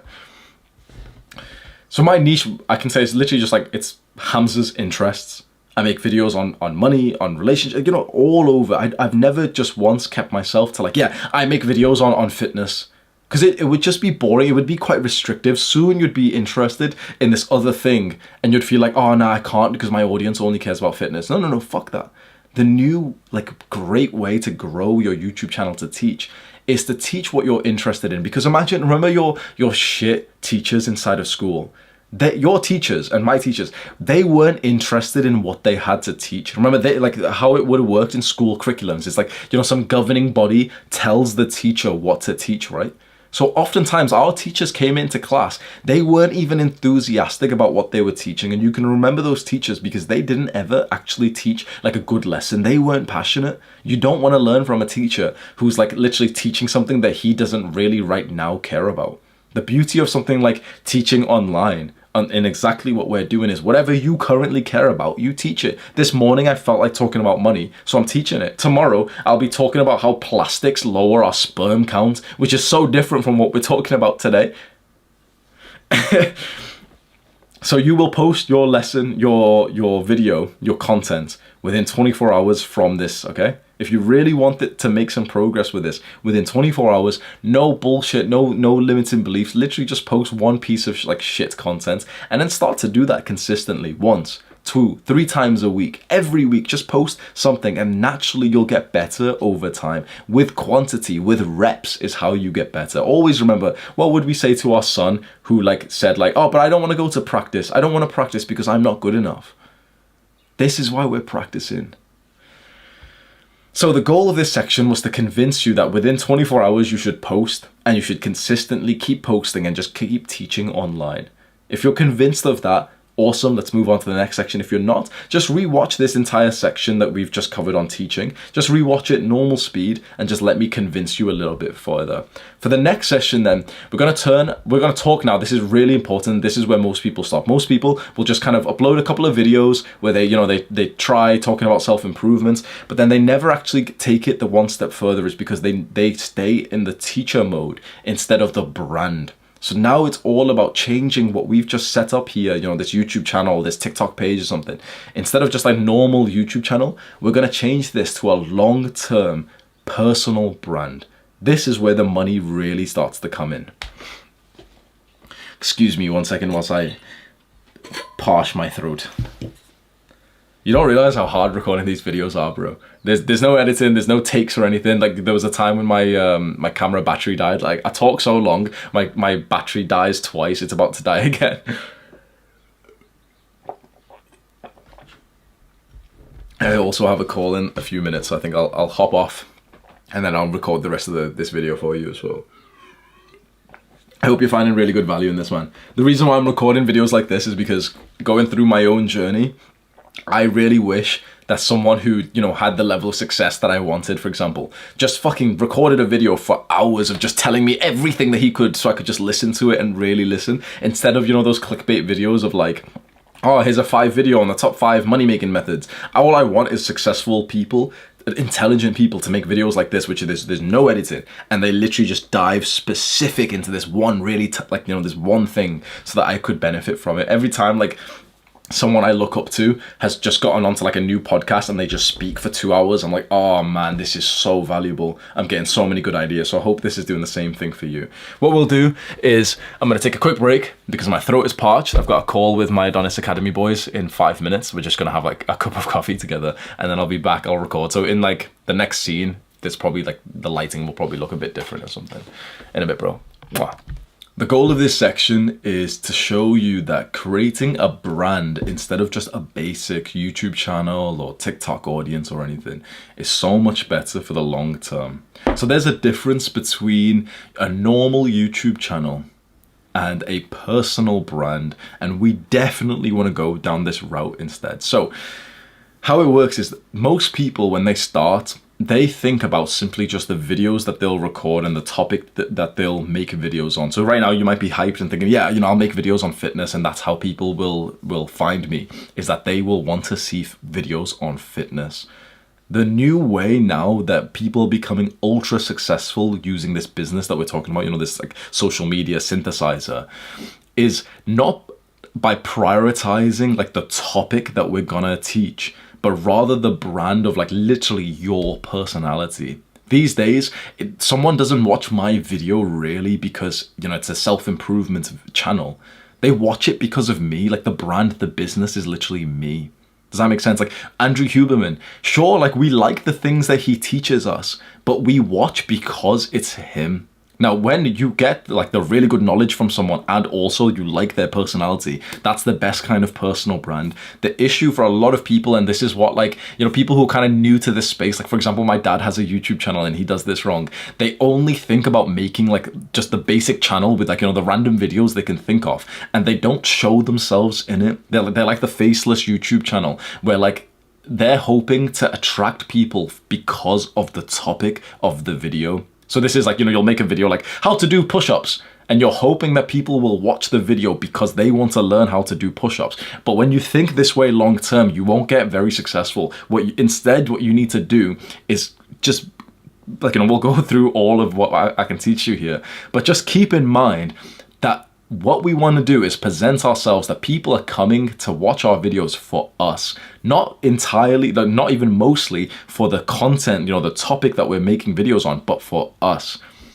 When I started making videos in 2020, it took me a while to develop like my personal brand and my personality. And so for a bunch of months, I was just making random videos on what I thought people wanted to watch. I made a video on like how to cure back pain, and I had never experienced back pain in my life. I made random videos, which, you know, I saw them go viral on YouTube. So I remade them thinking, yeah, you know, hopefully I'll get some views. And I take that video and share it to like Facebook pages and Reddit, hoping to get more views, without realizing that's the wrong way to do it.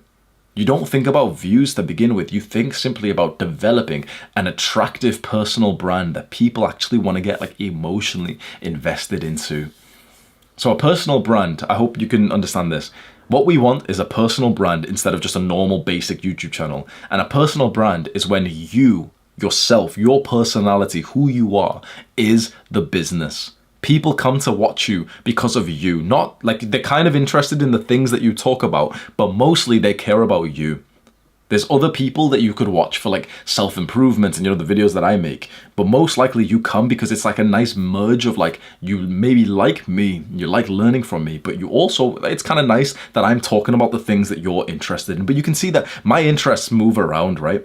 My personal brand of like, you know, the Hamza YouTube channel, that literally follows like who I am. There's no, like, people think sometimes that like, I'm like playing or anything. There's no character. Like, literally the bathrobe, people think it's like, oh, he's being weird. It's like, I literally just wear a bathrobe because it's just comfy. Like, my videos, the way that I talk, it doesn't change. This is literally just like, I try to be as real as possible because I only want like the fans to come to this channel if you're actually going to be a fan of like who I truly am. It's like, you know, like that cringe advice, just be yourself.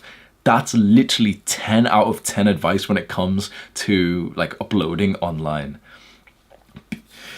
People crave this, right? When you think about this from the viewer's perspective, they crave like real, authentic people. These days, no one wants to see like a flashy YouTuber who's like, you know, like who seems a bit fake, who seems like it's like a weird, like official company or something. These days, you know, the type of YouTubers who are popping off these days, they're literally just like what you're seeing here. Like, look how many like views and stuff and how many subscribers I get. And look how different maybe the chances are you probably feel very emotionally invested in my journey, in my channel. Why? There's videos where other channels have made where their videos are a lot more professional than mine. They've got a lot better editing, and maybe the guy's more experienced than I am. But we get emotionally invested when we see like realness, some authenticity, some grit. When we genuinely see like a video, let's say on YouTube, where it genuinely looks like this is a real person who's just pressed record and he's just speaking to us. These are the kinds of like personal brands, like channels that are blowing up these days. And so I just want to like put this into your mind that going about it, like, we want to see your real authentic self. So usually at this stage when it's time to, you know, start posting online, so many people, they don't really ever admit this out loud, but you tell me if this is the truth. You get a little bit scared of like who you are. And you start to think like, oh no, it's going to be cringe if I make this video. And you start to think, okay, I'll act in this way. You probably haven't consciously thought this, but you might have like felt yourself doing this. You probably have thought of particular YouTubers, maybe me, maybe someone else, maybe Andrew Tate or something, or like, you know, some other guys that you watch. And you've thought of like acting like them. You've thought of like, yeah, I want my video to be like them. Now, taking inspiration from them's awesome. And often like I take a lot of inspiration. I'll copy the video style of people that I like. But the idea is that when we actually do make any kind of content, we want to be like as real 100% like who we are. We don't want to change our voice. We don't want to change the way that we move. Like literally, I go as far as like I don't even get changed before I record videos. I don't get changed before I record videos. I don't get ready. It's like literally it's as if me and you are literally just sat together and I'm just like talking to you. And that seems to like, look at your attention, bro. This is probably the most focused you've been on a video, a long video like this one, for maybe as long as like you've ever been watching YouTube videos before. Because it's authenticity. This is the power of a personal brand. We're all lonely. And so, like, you know this, right? So the average person is incredibly lonely these days. They don't have social connection. We don't have tribes. We don't have communities. A lot of people don't even have friends. And so the reason why we want to think more of like showing our authentic self is because these days you grow online when people feel like they can connect to you. So I hope that we can make this clear and you understand. When I say brand, and when I say, okay, make sure you develop more of a brand than just like mindlessly thinking about uploading to YouTube. A brand simply means that you show way more of your personality. It's like it's you that we're watching. So it's your personality, your real mindset, your real personality. You make promises, you make mistakes, and you tell your stories. You let your real self shine through. You don't pretend to be anyone else. But you do, of course, take inspiration, because it's like, for example, I can watch a YouTuber who I really like, and naturally by watching someone, you become more like them. You're the average of the 5 people that you spend time with. So you can, take influence of other people. You can maybe talk about something that I talk about, for example, and that's totally fine. But inside of your video, you should try your best to literally speak how you normally speak. This is so powerful because these days, we really want this like realism when we consume content. And an interesting thing that I've learned about recently is this is actually very, very similar to how you would attract like a really good long-term relationship. So I've went down like the deep rabbit hole of red pill and the way to act like an alpha male and stuff. And those things are amazing to attract a quantity of girls to like, if you just want to sleep with loads of girls, you should act in this one particular way. But if you genuinely want like a secure long-term relationship with like a girl that you want to open up your heart to, it's better to like just be yourself. It really is, because you want to get into the kind of relationship where the girl actually truly knows you as you really are, and you want to show that to her like very early on so that you can actually see if you're compatible. This is almost like, this is common sense to most people, but the truth is, if you're someone who's like younger me, you'd be listening to this not even able to grasp what I'm saying. But the idea is you want to be your true, authentic, real self on YouTube or the social media platform that you're choosing, because then only the people who actually really like you and relate to you will stay around. And this might mean that, less people will, if you acted way more confident, then maybe you would have gotten more subscribers. But if you acted like you had this mindset or this belief or something, then maybe more people would follow you. But the thing is, it's not that we give a shit about how many people follow us. It's that we want the real fans who genuinely like love us. Because this is, again, it's just like a relationship. If we can show our real selves, then the people who will become fans of ours will genuinely love who we genuinely are. And that, imagine how powerful that is right now. Imagine how powerful that is. This is where like the big bucks are made, when people literally, they can see the real you and they like you, they trust you, they found value in like maybe right now you're finding value in this video that I'm making, and you're literally thinking like, shit, like Hamza's literally recorded for like more than 2 hours. He's literally got like a dry fucking throat recording this video. Like I appreciate that. Like, you're thinking in your mind like, yeah, this guy's not pretending to be anyone else. Yeah, you can almost feel like this level of like social connection. This is where it gets so powerful. Don't just think about uploading to YouTube or TikTok specifically trying to get viral. This is a mistake that so many people make when they first start off. All they think about is just trying to get viral. The issue with just trying to get viral is that you might make some progress. It's still hard, right? It's not an easy thing to get to 1 million views or anything. The thing is that you'll make some progress, maybe you'll get some views that perform better or something. But naturally, by trying to just care about the views, you'll end up making videos and content, you'll end up speaking in a way that isn't even like the real self. And so any level of success that you get trying to follow the viral route will actually not even feel like success to you, because you'll realize like you're kind of living a life. You're living a lie, sorry. So when you start, you're starting to post right now, you're going to post at least once a week, you're just going to teach the things that you've recently learned, you're going to synthesize things. Don't try to think totally about, I really hope, don't try to have your mindset about getting viral. Try to have your mindset about literally just being as authentically you as you can. And then also implementing some good practices, like making sure you've got like a nice title and stuff, of course. Like, don't not care about the success of your channel or your business, but make the priority just about the purpose of being your real self, and then just giving like a really good amount of value to the person who's watching your content. So how do you specifically grow your brand? So now we're thinking about brand. We're not just thinking about a YouTube channel. How do we grow our brand? Just give fuck tons of value. Give like an incredible amount of value in every piece of content that you make. Really think about how you can make this video better, this post, wherever you're making, better for the kind of person that you're trying to help. I've put probably 10 hours into making this video right now. I could have probably just pressed record and made a clickbait, top 7 ways to make $500 a month online. I could have done that in 20 minutes. I've put 10 hours into this guide because I literally just want it to help you. Because when you do this and you impress and you shock the viewer for how much they're helped by you, they're hooked. They will become good fans of yours. They will literally share your videos for you for free marketing. Usually you'd have to pay for that. They'll share your videos. They'll eventually go on to buy your products. You'll make money from like AdSense and sponsorships. You'll gain like a bigger audience, which is good for status, and even more money. You want to like shock people with how much value you're providing. And for us, and in the kind of like area that we're doing this with, it's with knowledge. So other YouTubers, we won't call them synthesizers, but there's like entertainment YouTubers, there's Mr. Beast, there's like guys who just make like films and nice looking vids, right? We wouldn't call them synthesizers because they're not like, getting the knowledge and teaching it or anything, right? They're just guys who just, their value in their videos comes from the entertainment. For us, our value comes in the education that we can give. And the education doesn't need to feel formal. It doesn't mean that we need to, go and collect a bunch of studies and try to like pretend to be scientists. It just means that we explain what we're teaching, the knowledge, in a way that our viewer can understand.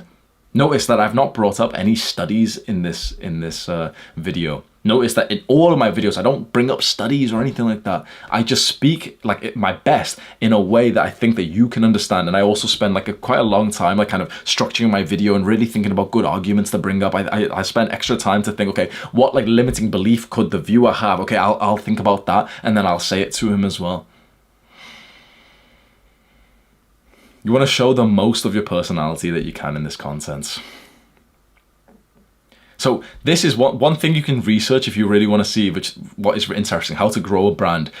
Girls on YouTube, like you may have ever clicked on these videos. I don't know if you've ever watched them, but sometimes they'll pop up like women in their early 20s, like young sort of girls who make like vlogs of like their lifestyle. You probably can understand what type of girl I'm talking about. They're the kind of ones who like, they'll show like, it's like a really beautifully made video. They'll show them like filling up their water bottle. They'll show them like cutting up a lemon, and then they're like, hey guys, welcome back to my channel. Today I'm gonna go hit this workout, and then they always show their personality so well. Those girls have been doing this so well. They'll literally, instead of just showing you like, okay, this is what to do, they will show you their personality so well. And like, and I'm just gonna be honest, like yesterday I ate a little bit too much chocolate, and what was I gonna say? I always forget what I'm gonna say. Like, they show their personality, and so obviously like we don't give a fuck about that. We're not what, like, you know what I mean? But the girls who are watching those like female YouTubers, they get hooked because that's like a real female friend. Like, it feels like you're having a friendship with this person who's being real, who's not acting more professional than they really actually are. Like, you can visualize what I'm talking about, or you can maybe just go like watch one of these like girl vlog YouTubers. I don't know which one you can watch. But they've been doing this shit. Like, there's a bunch of girls who've been doing this shit for a while. They're just really good at showing their personality. That's exactly what we need to recreate. It doesn't mean that we should act in the same way and, say the same things as them. It just means that we should take the strategy, which is, okay, be honest. Sometimes I'll be recording a video midway through, my mind will, go elsewhere. And I'll literally say to you, like, oh, bro, my mind just like wandered off. That's like this level of realness is deeply attractive these days, because again, we want to watch and consume the content of people who are actually real. one major tip I'll just give you for developing your brand, which is, just an extra side tip, which is really valuable. When you're recording your videos or you're making your content, speak to your best friend, don't speak to an audience. When I record right now, I'm not speaking to a camera. I'm not speaking to an audience. I don't say to this like, oh, so you guys should do this. I'm not speaking to like, the subscribers that I have or anything. I'm speaking to you as if you are my best friend, because that means that we have like a better level of connection. It means that I get to explain things in a way that's more fun to me. Like I'm not imagining myself on stage with a million people below me. I'm literally imagining like me and you literally just sat back just like, and I'm just like teaching you something like, bro, just make a YouTube channel, man. And when you speak like this again, the person watching feels special. The person watching, it does something to them where they actually learn and they take action, and that is so valuable. And again, you might think, but people don't really care about my personality. You might have this thought. People don't really care about my personality. I'm not really extroverted or confident. Good. The truth is, there isn't like a winning personality for YouTube. If you think about some top YouTubers, there's a bunch of YouTubers who have literally 5, 10 million subscribers, and they look awkward as fuck. Like they talk mundane and everything. There's this one software developer kind of guy who some Asian guy who makes like videos on like coding and stuff, and he started to make videos on like money, and I watched some of his videos, and he's like kind of a little bit of like an awkward, introverted kind of guy, and he's got millions of subscribers. Then there's the fucking, the guys who are like, hey God, what's up, superstar, today we're gonna be doing this. Then there's like the guy like Andrew Tate went really viral. It's not about which personality should you be like. It's simply just like, literally, if you show your real personality, whether you're introverted or extroverted or awkward or social or anything, there's so many people who are like you. Because right now you might think that, oh, introversion is bad and so I shouldn't show my personality, right?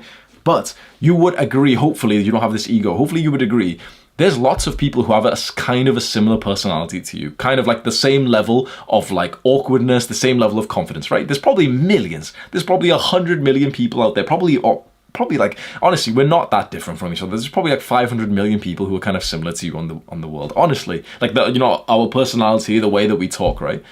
So it's not about, oh, but I'm not extroverted, so no one will listen to me. Because there's hundreds of millions, maybe billions of introverts who are looking for an introverted guy to explain like what we're watching today. It's essentially an introverted teacher that they can learn from. What kind of teacher do we learn best from? The one that we can relate to. Is it any surprise that my teacher in high school was an Asian guy? He was the only Asian teacher, like brown Pakistani teacher that we had, and he was quite like, he was a very like attractive, charming, like all the girls had like a crush on him. So is it any surprise that the one teacher I had that I actually learned from was from the same country that I was born in, and it was somewhat like high status and desirable as well, so you look up to him more. Is there any surprise why he was my favorite teacher? We like to learn from the teachers who are similar to us. And this is why it's so important for you to not act like someone that you're not. To act exactly who you are. Imagine if that teacher, in a weird way, that teacher that I learned from, right, his name was Mr. Ben Ali. Imagine if he literally white-faced himself. Imagine if he put on like fucking white makeup and he walked in pretending to be white because he thought that would make him more successful.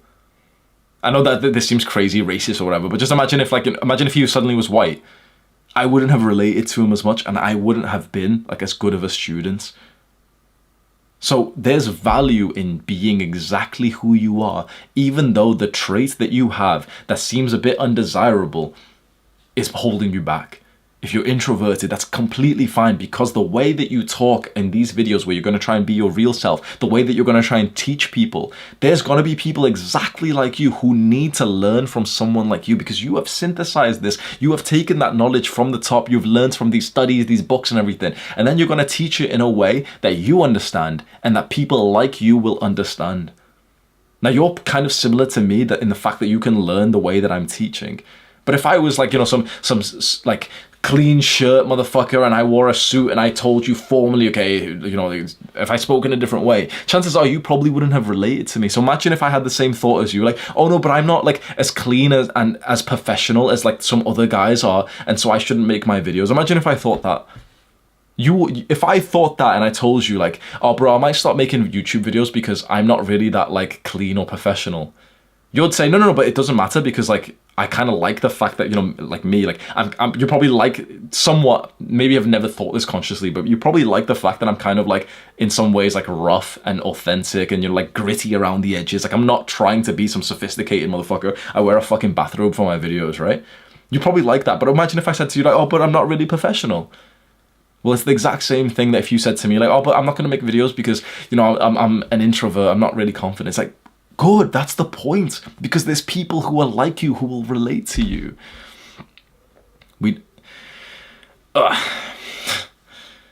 People will become what's called true fans when you show your real personality with your brand.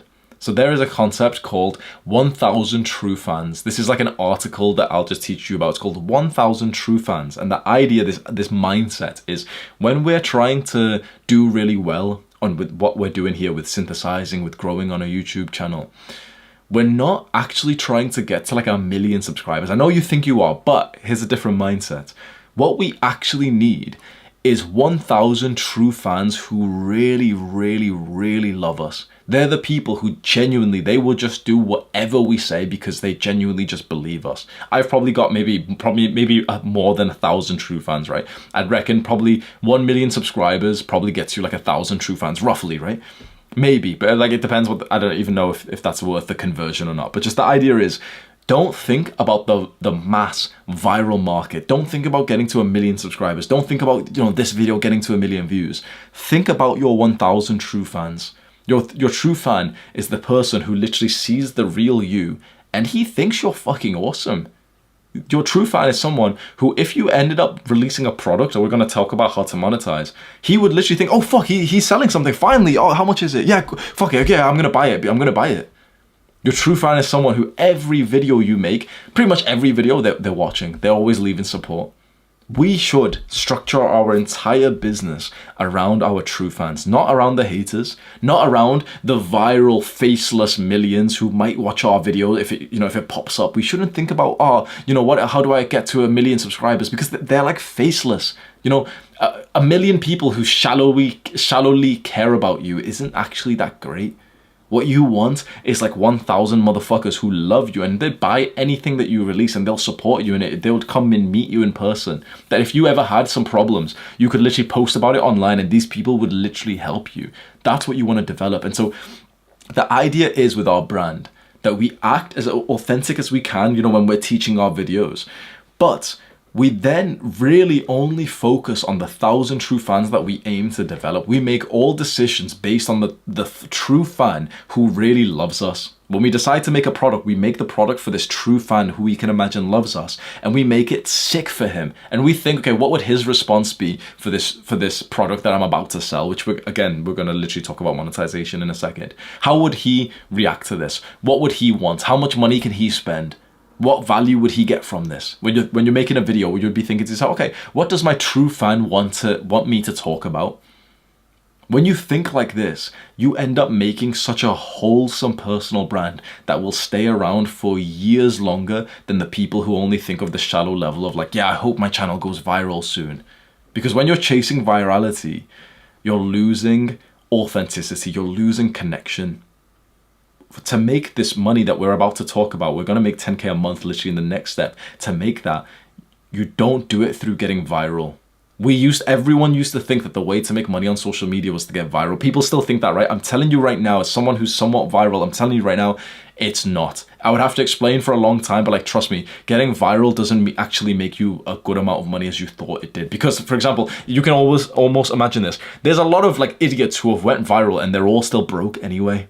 I went viral and guess what? I wasn't even profiting anything. I was making a good amount of money, but I wasn't profiting anything because the business side of things wasn't there. It isn't virality that makes you like the fuck ton of money. It's an amazing personal brand. You can genuinely make more money with 50,000 subscribers when you've done it in the right way than people who, I promise you, have 5 million subscribers. You know, there's a lot of people who have the same subscribers as me who are fucking broke, who literally can't, like, they don't even make that much money because their channels have been based on virality. Their channels have been based on those viral videos. And so people who watch those videos watch them for the viral content because the people who watch them are just brain dead. You know, they just want to consume like mindless entertainment. And so the creator of these like viral videos they're usually fucking broke because no one even cares about them. Because for you to make a viral video, it's like, you wouldn't make it very personal these days. You'd make like, you know, a Mr. Beast style thing of like, and of course Mr. Beast is an outlier, like he became viral and people actually like his personal brand as well. But chasing the virality, in my opinion, is totally wrong. And it's also much harder. The thing that makes more money, the thing that is actually nicer for your life, and also literally just like actually gets you like true fans who like you and who will continuously buy from you. And also the thing that will give you more success long term, not just for, you know, how long you're viral for this year till someone else overtakes you, but literally people like your fans will follow you for years, is the personal brand. Don't just think about viral content, this faceless content of like, you know, doing these like clickbait challenges, like I tried this for 7 days and all this bullshit. Make the extremely valuable educational content for your true self, like I'm doing for you. This video isn't going to get totally viral, but this video might probably get 1 million views over the next year because, not because it's like a virality type of video, but because it's actually valuable. That's how you get like a long-term strong business. Because imagine with this video how real I've been, how much value I've given you, how much education I've given you, how many of your little like limiting beliefs that have popped into your mind, and I've known when it's going to pop into your mind and I've destroyed it straight away. Imagine the value of this video, and now imagine if this video performs well. Can you imagine the power of that compared to like a faceless fucking, imagine if I did one of those like, oh, I'll try a Navy SEAL challenge, or I'll eat 10,000 calories. It's like people are watching those type of like that content because they just want some like fucking dopamine. They're not watching for you. But with this, it's like this kind of video, when it performs well, you gain a lot of true fans, and they are the people. It's only true fans who will buy your products.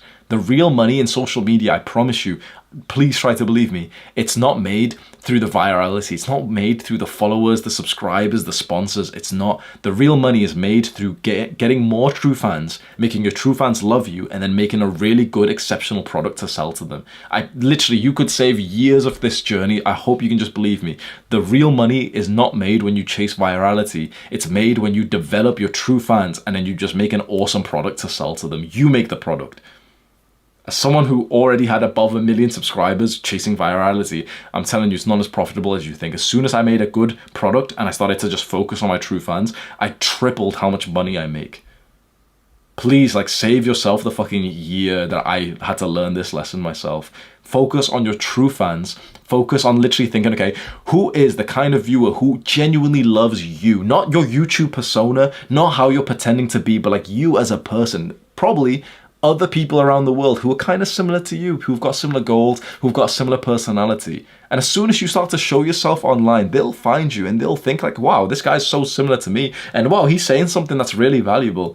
And those are the people that will make you a fuck ton of money, because they will literally be excited to give you money. The worst thing that can happen, which is what happened to me, you focus on virality, you focus on just subscribers, right? I was only focused on subscribers. I literally had my fucking subscriber goal, 500k, 100 million, 1 million, like written on my wall, right? I was only focused on subscribers. But when you're only focused on virality, on subscribers, likes, guess what happens? You start to attract people who don't even give a fuck about you. And so when I started then wanting to make more money from this, wanting to turn this into a business, the amount of criticism I received, and I was thinking like, wait, I thought like they would love me and stuff. And I realized it's because I've attracted people who was attracted to like the clickbait content.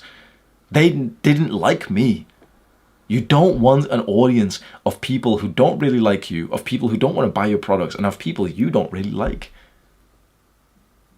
I hope you can learn from this lesson, because you will genuinely get to your business goals a year faster than I did. Don't try to make viral content. Simply just make the content for your true fan, exactly what he would want. And this usually means you're going to get less views. You're going to get less subscribers. And so that seems scary. You've probably got a goal right now. Yeah, I want to get to 100,000 subscribers, then this, and this, and this. But remember, subscribers and followers, that isn't actually money.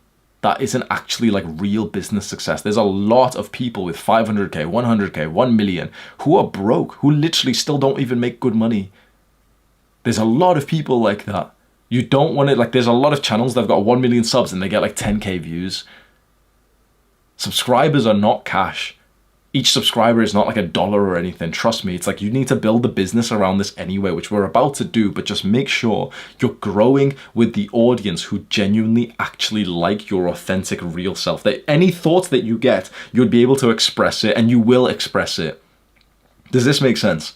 So that anytime you're about to record a video now and you're going to teach something, right? You understand the synthesizing process. We learned something, we implemented it in our real lives, we took action, we made some progress, we got like a nice story, some thoughts that we can think about. Then we teach it online, we grab our phone and say like, oh, hey, you know, like I just got to day 7 and I just experienced this. Oh, hey, like, you know, my protein, I actually just did this and it actually worked. And that gets us to the point where we start to build this brand where people come to watch us because we are real. Because when there's a thought in our brain as we're recording, or maybe before we're recording, that might feel a little bit awkward, we say it anyway. And so the person watching genuinely thinks like, fuck, this is a real person. They invest into it and now they like you so much and they've benefited from your videos because you've been teaching them, that now they're ready to buy from you. People, when they like you, if you end up saying like, oh yeah, I've got a product that would help you, I think the product's fucking sick, I've been working so hard on it and it's going to give you so much value. If you like my normal videos, you're probably going to really like this product. You know, if you've got some money to spend, and you could do, these are the people who are going to make you fucking rich. More than 10K a month. Don't go down the route that I did for a long time, chasing virality subscribers. It was only when I had 1.5 million subscribers that I realized, like, fuck, bro, subscribers don't make you rich. The business does in the end place. In the end, you still make a product to sell. And now the issue is I've got 1.5 million subscribers, where a lot of them only really care about this particular like viral clickbait video that I'm making, and they like this personality which I've shown like a fake version of myself to be this wholesome guy who doesn't care about money. Now that I want to make more money and I want to be more successful and I want to level up my business, people are hating me. Like, you know, no one's like hating me, but you know, people are kind of like criticizing it, and they're surprised by it because I didn't show my authentic self. I dug a hole to pretend I was someone else. Now it's like I'm authentic as fuck, and it feels freeing, and I make so much more money. Your rate of growth in your channel will slow down if you do this, but I promise this is worth it. The goal of this section for you was for you to understand that a personal brand is all about authenticity. It's literally just selling with your personality, and you're not going to chase like viral trends. And instead, you're just going to think about your 1,000 true fans, and you're just going to focus on helping them and developing the 1,000 true fans, right? You can make a lot of money with a small audience. It's for you to understand that we got onto this journey not for the subscriber, but not for the 1 million subs, but what we thought the 1 million subs would get us, which was a fuck ton of money, right? But that's not certain. Since there's people with 1 million subs who don't make much money, we understand now that actually having the subs or the followers or the viral platform doesn't actually just like certainly give you money. So we're just gonna, you know, we're gonna be authentic. Our real goal is, yeah, we want to make a fuck ton of money. So let's do that directly. Now we're going to talk about how to monetize your brand, and this is the most important part. Now this I've put right at the end. I know for a fact some Jeffries have already just skipped here. If right now you've just skipped to this section, I promise it's not even going to help you. You may as well just close off this video. This section's not going to help you. It will only help you if you actually watch all the previous points. And I know this video is really long. I'm not saying that you have to watch it all, but if you've just skipped here, I promise you that this isn't going to help you. So you may as well save your time and click away. If you want this video to help you, just go about it from the start in order. Pause it, okay, have some breaks, watch something else, but watch this video in order. Don't just skip here, otherwise none of this will really make sense. The goal from this section then, following on from what we've just learned, is to how to make money from all of this. So far, what we've done is we've followed the meta synthesizing process. Remember we said there's a meta? We followed the synthesizer process, which is step 1, we consumed a bunch of content, we learned some stuff. Step 2, we implemented that stuff and we went out there into the real world and we really tried to use that thing that we just learned into our own lives. And you know, some element of like self-improvement has happened here. We got our own experiences, we got our own stories. Step 3, we started to teach these things online on our favorite social media platform. So we started to teach like, oh yeah, like here is my experience of implementing this thing that I've just learned, and you speak in a very like authentic way. Or you teach in a very authentic way. And step 4 is realizing, okay, we really want to do this in a way that's long-term for our personal brand rather than just virality. We start to think more about turning this into a long-term successful business rather than just trying to make us as fast money as possible today and trying to get as many subscribers as possible. We don't want as many subscribers as possible. We want as much money as possible. We always thought subscribers equals money, but it doesn't exactly, right? We need to remember this. We want to make a fuck ton of money, and the way to do that is through personal branding, through showing your real personality, and through focusing not on the huge audience, but on the small, tiny little audience that actually really like you. When you focus on the small audience, like the particular person who is a true fan of yours, who genuinely would do anything. Like, you know, for example, I know someone's a true fan of mine when like they've got like an eyebrow slit like I do, because I've showed this on one of my videos of how I did it. And now it's like when I speak to someone and they're like, oh bro, your videos changed my life. And I see that eyebrow slit, I'm like, bro, I know for a fact this guy is literally like a true fan of mine. I know for a fact he genuinely, his life has been changed from my videos, because he's literally put a slit in his fucking like eyebrow there just to like look like you know, to like have the same kind of look as me. When you have that effect on this small, it's not going to be most of your audience, a small amount of audience are going to be that dedicated. They're the ones that you focus on with your personal brand. Now we're going to monetize this personal brand and we're going to make a fuck ton of money. Like I told you, I started off with only doing one-to-one coaching, self-improvement coaching. So I'd hop on calls and it was very mentally demanding. Like I'd do 4 hours of like video calls per day, speaking to people, your throat feels probably dry and you're listening to people's problems, which eventually like really like weigh on you negatively. So I stopped that entirely.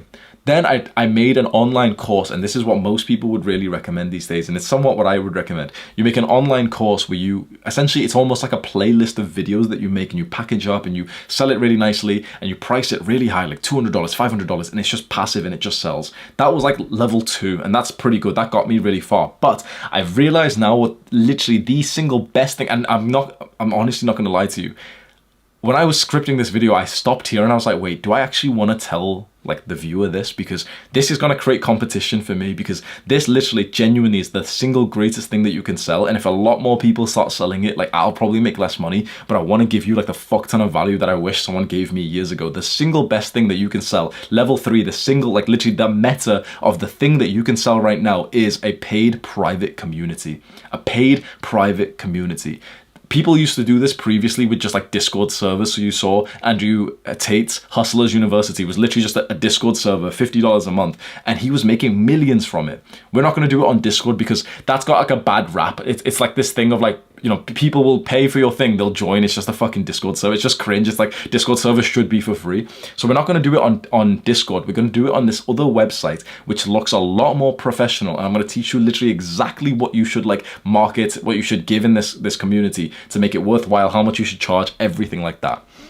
So remember, this only will work if you have like an actual brand, because there's a bunch of channels out there right now. They've got 1 million subs, but they focus on that virality. If they made a paid community, almost no one would join. When I made my paid community, I thought, you know, 10, 20 people would join, and I was charging $100 a month, right? 100 guys signed up immediately within a few hours. I didn't even announce it fully. I made an unlisted video that I sent an email to. That's it. And 100 guys signed up within 24 hours. Which is a consistent 10,000 a month. And I literally only mentioned it once on an email. I didn't even like make like a real good sales funnel or anything. And then I tripled the price. It's now 400 or 4 times. It's $400 a month, and literally 3, 4, 5 guys are buying it per day. This is the thing that's making me more than 100K a month. It's amazing. Alex Hormozi, the author of this book, he has this advice that I really like, which I only now understood, which is to get to 6 figures, $100,000 a year, so roughly 10K a year, all you need is one product, one platform, one avatar. He says this so casually: one product, one platform, one avatar. One product, one platform, one avatar. What he means by this is that we should only have one product that we focus on, one product that we sell. We should only do it on one platform. So forget about, you know, trying to get onto TikTok and YouTube and all these platforms. Just focus on just one, and then just do it for one avatar, like one kind of person that you're trying to help. This is the stage that we're on right now. One product. We should have one main product that we try to sell that is so good that we feel incredibly confident selling it. For a long time, I sold courses and I didn't think they were like that amazing. because online courses have like this bad rap. Like people think they're kind of scammy and stuff, and they are seen as like overpriced. The knowledge in them is worth the money, but it's just, you know, it's like it was a thing that I was never totally confident with. So I was constantly making new courses, making new programs and stuff, and so I didn't follow this advice for a long time, and it only hit me a few days ago. I was like, oh, this is what he means. I should have made this community from the start, and I would have made a fuck ton of money by now. So what we're gonna do, the one product that we're going to make is a private community. Private community sounds vague, so this is exactly what you do. You host a community on a platform where people can come in and talk to each other. So people used to do this on private Facebook pages. Then people started to do this on Discord. But the thing is, these two have started to seem really bad. Like anyone who pays for like a private Discord these days feels like they've been scammed out of their money because it's a fucking Discord server. So these days it's moved from this and it's now on more like premium websites. You sign up to one of these websites where you can make a community. There's a few that you can use. There's ClickFunnels, there's Kajabi, and there's also the one that I use called School. You have to pay for all these. It's kind of expensive. It'll be like $100 a month for you to pay so you can host the community. But there are a lot better platforms than just like a Discord. You can use the free Discord server. You can still do that if you don't want to pay the $100 a month to like use these ones.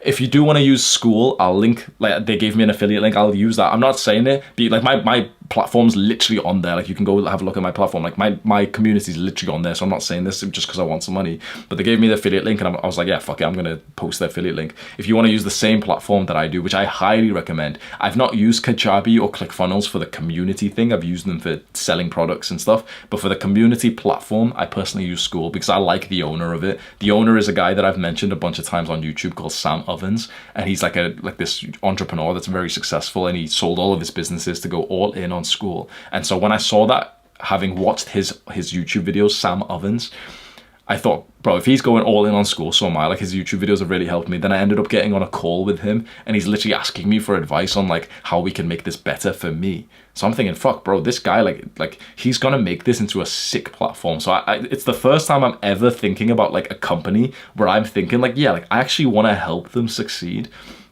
So I've got like my School affiliate link, where essentially all you do, you sign up to this website or any of these community websites, you make the community like this, you put it behind a paywall, so you make like a sales page on ClickFunnels or something, or even on Stripe, and you literally just send your audience that you're building up to this private, like, the sales page, and then you see their email, okay, they've bought the package, and then you just like allow them into this community. And so inside of the community, what you'll actually offer, like the product that you're selling, is this private space that everyone has to pay for, which means that there's going to be a very small amount of people in here, and you do kind of like a community coaching with them. You do quite frequent video calls where you just hop on, you just send everyone a Zoom link, and you just hop on and you literally just have like a nice chat with everyone. Like I literally just came off, I told you like I was going to have like a coffee call with guys. I was just on for 1 hour, literally just having coffee with like 20 guys. We're just talking about like dreams and then psychedelics and stuff. Like, bro, I would have done that for free, and everyone in there is paying me hundreds of dollars a month,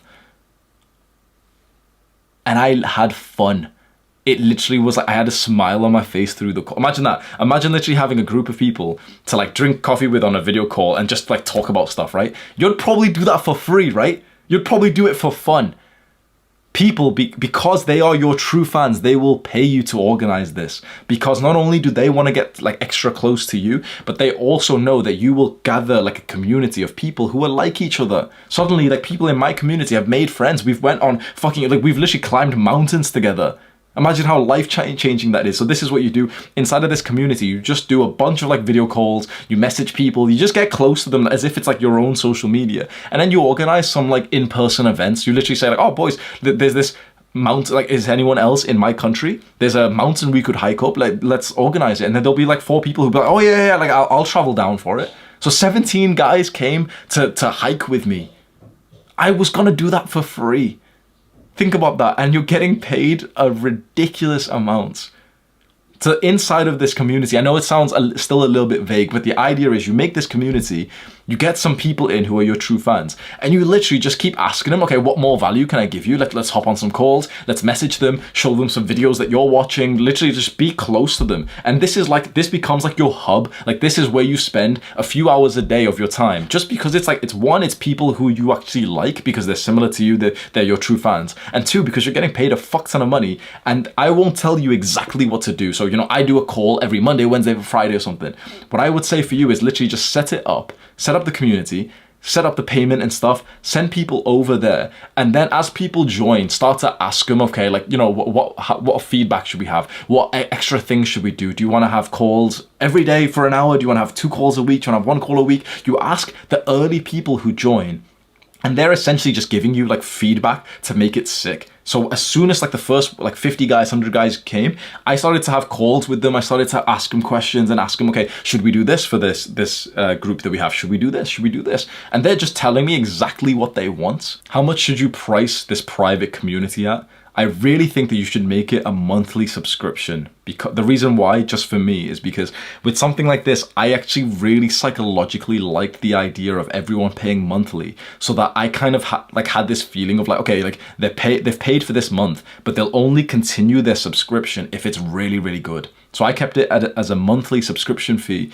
and I made mine $99 a month, which is a lot. That's twice the price of Hustlers University. Mine is now 4 times as much. Mine is like a very private, exclusive community now, and it's got such a demand that I charge $400 a month, and every single day there's another 3-4 guys. Like, I'm gonna have to increase the price soon again, because with something like this, because it's something to do with your time, you have to go on calls and everything, you don't want there to be too many people. So we've already got 200 people who have joined mine. It's making a good amount of money, and very soon I'm going to increase the price again to like 500, and then again and again and again, and I'm going to cap my members out at like 500 max members. We've got like 210 right now. So for you, maybe start with $99 a month, which means that for you to make $1,000 a month, just 1K, you want to quit your job or something, you just want to have like the bare minimum income, you need 10 people to sign up. It's not a lot. You literally could get that within like a few months of starting your YouTube channel. If you've got like 1,000 subscribers right now, you honestly, like, you could actually get 10 people to sign up at $99 a month. Then when people sign up, give them a fuck ton of value. Literally go on to calls with each person and ask them, okay, how could we make this group sick? Would you help me? Like, get ideas from them. Really just make it good for them. And from there, it's like this is now in the future. We can talk about other things you can sell and how to upscale this. But I think the majority of people would be very happy. Just make it $99 a month. Have the link to buy. Just put it in your description of your videos where you're teaching. And just at the end of every single video, say, by the way, we've got a private exclusive community. Just click on that link and you can join it. I promise you, it's really, really good. Say that in every video, and I guarantee by the time you've got like 1,000 subscribers or 2,000 subscribers, which will take a couple of months, you'll have more than 10, 20, 30 guys sign up. And eventually, if you make the community so worth it, the money that they're paying, they'll just keep it going. So imagine now if you suddenly had 100 guys who are in there who love it. That's 10K a month that they're paying you, which is outside of YouTube. So YouTube AdSense is still going to give you money. And then all you have to do is just think about, make your community exceptional. Keep posting videos where you mention your community. That's it. You'd probably want to cap the maximum members. So my cap is going to be 500. No one can come in. Once it's got 500, no one can come in up until someone else like cancels their subscription. Then we'll let other people in. And so selling this is very easy because people want to get closer to you. People want a private community. Like, people love to spend money on communities these days. And so, especially if you mention the scarcity, like I'm not even trying to sell you my community, but there might be a chance that you're even interested in it because of like just how much I get to hype it up for free. Like, it's almost like I'm selling it to you, but I'm actually not. All I've told you is like, yeah, I go on video calls. I literally just had coffee with my boys this morning. We went on a hike last weekend. We're about to go on another hike. I'm not even trying to sell it to you, but it probably sounds fucking sick already. You're probably thinking like, wait, that actually sounds kind of fun. Like, that would be kind of nice. Maybe you can't afford it or something, fine. But you might be thinking like, yeah, that's actually kind of sick. What's Hamza's like, the link is in the description. You might even want to join just because it's like, I genuinely see the enthusiasm I have. I genuinely think My community is sick, so I feel like awesome, like authentic to sell it. Now, this is what we want with you. We want you to make your community, set it all up, and to feel like it's so amazing. You know, you constantly just speak to the guys in there. It's literally like your hub that you spend time on. So that literally these guys are just giving you advice on how to make it better. And so when you mention it on your YouTube videos, when you know, when someone comments saying like, oh, well, it's too expensive, you literally think to yourself like, no, it's not. It's not expensive. Like if someone ever comments for mine saying, wait, $400, I'll literally be saying like, you don't realize like literally like this is worth 3 times that much. I'm promising you right now, my group is worth a lot more than what I'm charging it for. When you have this level of like, shit, this is actually a really good product, you can't help but to accidentally sell loads of it because it really is fucking valuable. This is the path of the synthesizer. This is the new meta of making money. I know it seems kind of vague right now, but as you take steps towards this, you'll start to realize, fuck, Hamza was right. We start by just learning online, then we implement it, then we start to teach it, right? That's just the basic process of like self-improvement, and then make some YouTube videos. We change it more into a brand where we really show our personality. And to monetize our YouTube channel, we make a private community where we just think of it as like the hub that we spend a few days on, you know, on our computers. We just like log in there, see what people are discussing. People are asking questions, you reply to them. Some guy's like asking for like, you know, he's talking about something private, so you're like, you message him because you want to help these guys. You send him a link, you're like, oh bro, let's this would help you. There's another guy, he's going through some shit right now. He's just going through a breakup and he's really sad. You literally message him like, bro, here, join this call right now. Let's hop on a call. You care about these guys. And suddenly it's like all you've got to think right now, you know, this vague feeling that you've had of how do I make money? It's like, it's just simple. Just grow the YouTube channel, send people to your community. It's that simple. I can't believe it's taken me years to get here for this realization that it's literally just have this one product that you sell, this one community, and just make it sick. And then just keep learning, you know, following the synthesizer process. Keep learning, keep following your interests, keep implementing, getting better in real life, keep teaching what you're learning, and then just send people to the community again and again and again. It's that simple. There's a few more steps you have to do. You have to figure out your method of selling. How do you want to sell? Like, how do you want to mention this community? Do you just want to say it in every video and link the sales page? Do you want to do these email funnels and everything? These are like extra steps, but to make it really simple, all you need to do is just set up your community on the platform that it'll be hosted on. School.com, clickfunnels.com, kajabi.com. My school affiliate link is there. Just, if you use that one, I get money. So it's like, yeah, I'm going to tell you to use it, right? You just set it up there. And then all you just do is set up like the payment processing thing. So, okay, so people can buy it, which you can figure out. Usually with these platforms, it's already set for you as well. And then you just send people to the checkout link. You just send people to like a sales page. You just send people, you can literally just use like a Stripe little product page. Setting that up is like a micro thing. So I know right now you're probably thinking, oh, well, you know, I don't know how to do that. That's literally like a 2-minute, like it's like a technical shit that I'm not going to show you. It's just like some tech YouTuber can show you, oh, here's how to create a product on Stripe. It'll take 5 minutes. Once you've done those technical details and you've set it up and you have your link where people can purchase and you put that link in every YouTube video that you make, that is how you make a fuck ton of money. Now, as your YouTube channel grows, more and more and more people will join your community. It's very likely that you'll get to a point where too many people have joined your community and you'll need to up the price. I've had to up my price 4 times and I'm going to keep increasing it. As soon as we get to 250 guys, like we've got 210, as soon as we get to 250 guys, I'm going to increase it by another $100 a month. As soon as we get to 300 members, so we're on 210 right now, when we get to 300 members, I'm going to increase it again by another $100 and I'm going to cut it off at 500. Because so many people are joining, and literally these guys who are paying hundreds of dollars are telling me like this is the best thing that they've spent money on. And this is literally not me. I'm genuinely still not trying to sell it to you. If you're interested, you can join if you want, but like I'm not even trying to sell it. This is just the way that you will talk about your community when you genuinely think like it's sick. When you think that your community is exceptional, just because you're just active in there, you speak to everyone, and so naturally you end up speaking about how to make it better and better till it hits you like, wait, this is sick. Like this, like what they're getting. Like I was literally brushing my teeth thinking like, bro, what the value these guys are getting is amazing. This is how you make 10K a month. You just get 100 guys to sign up, which will take you a good few months to get to.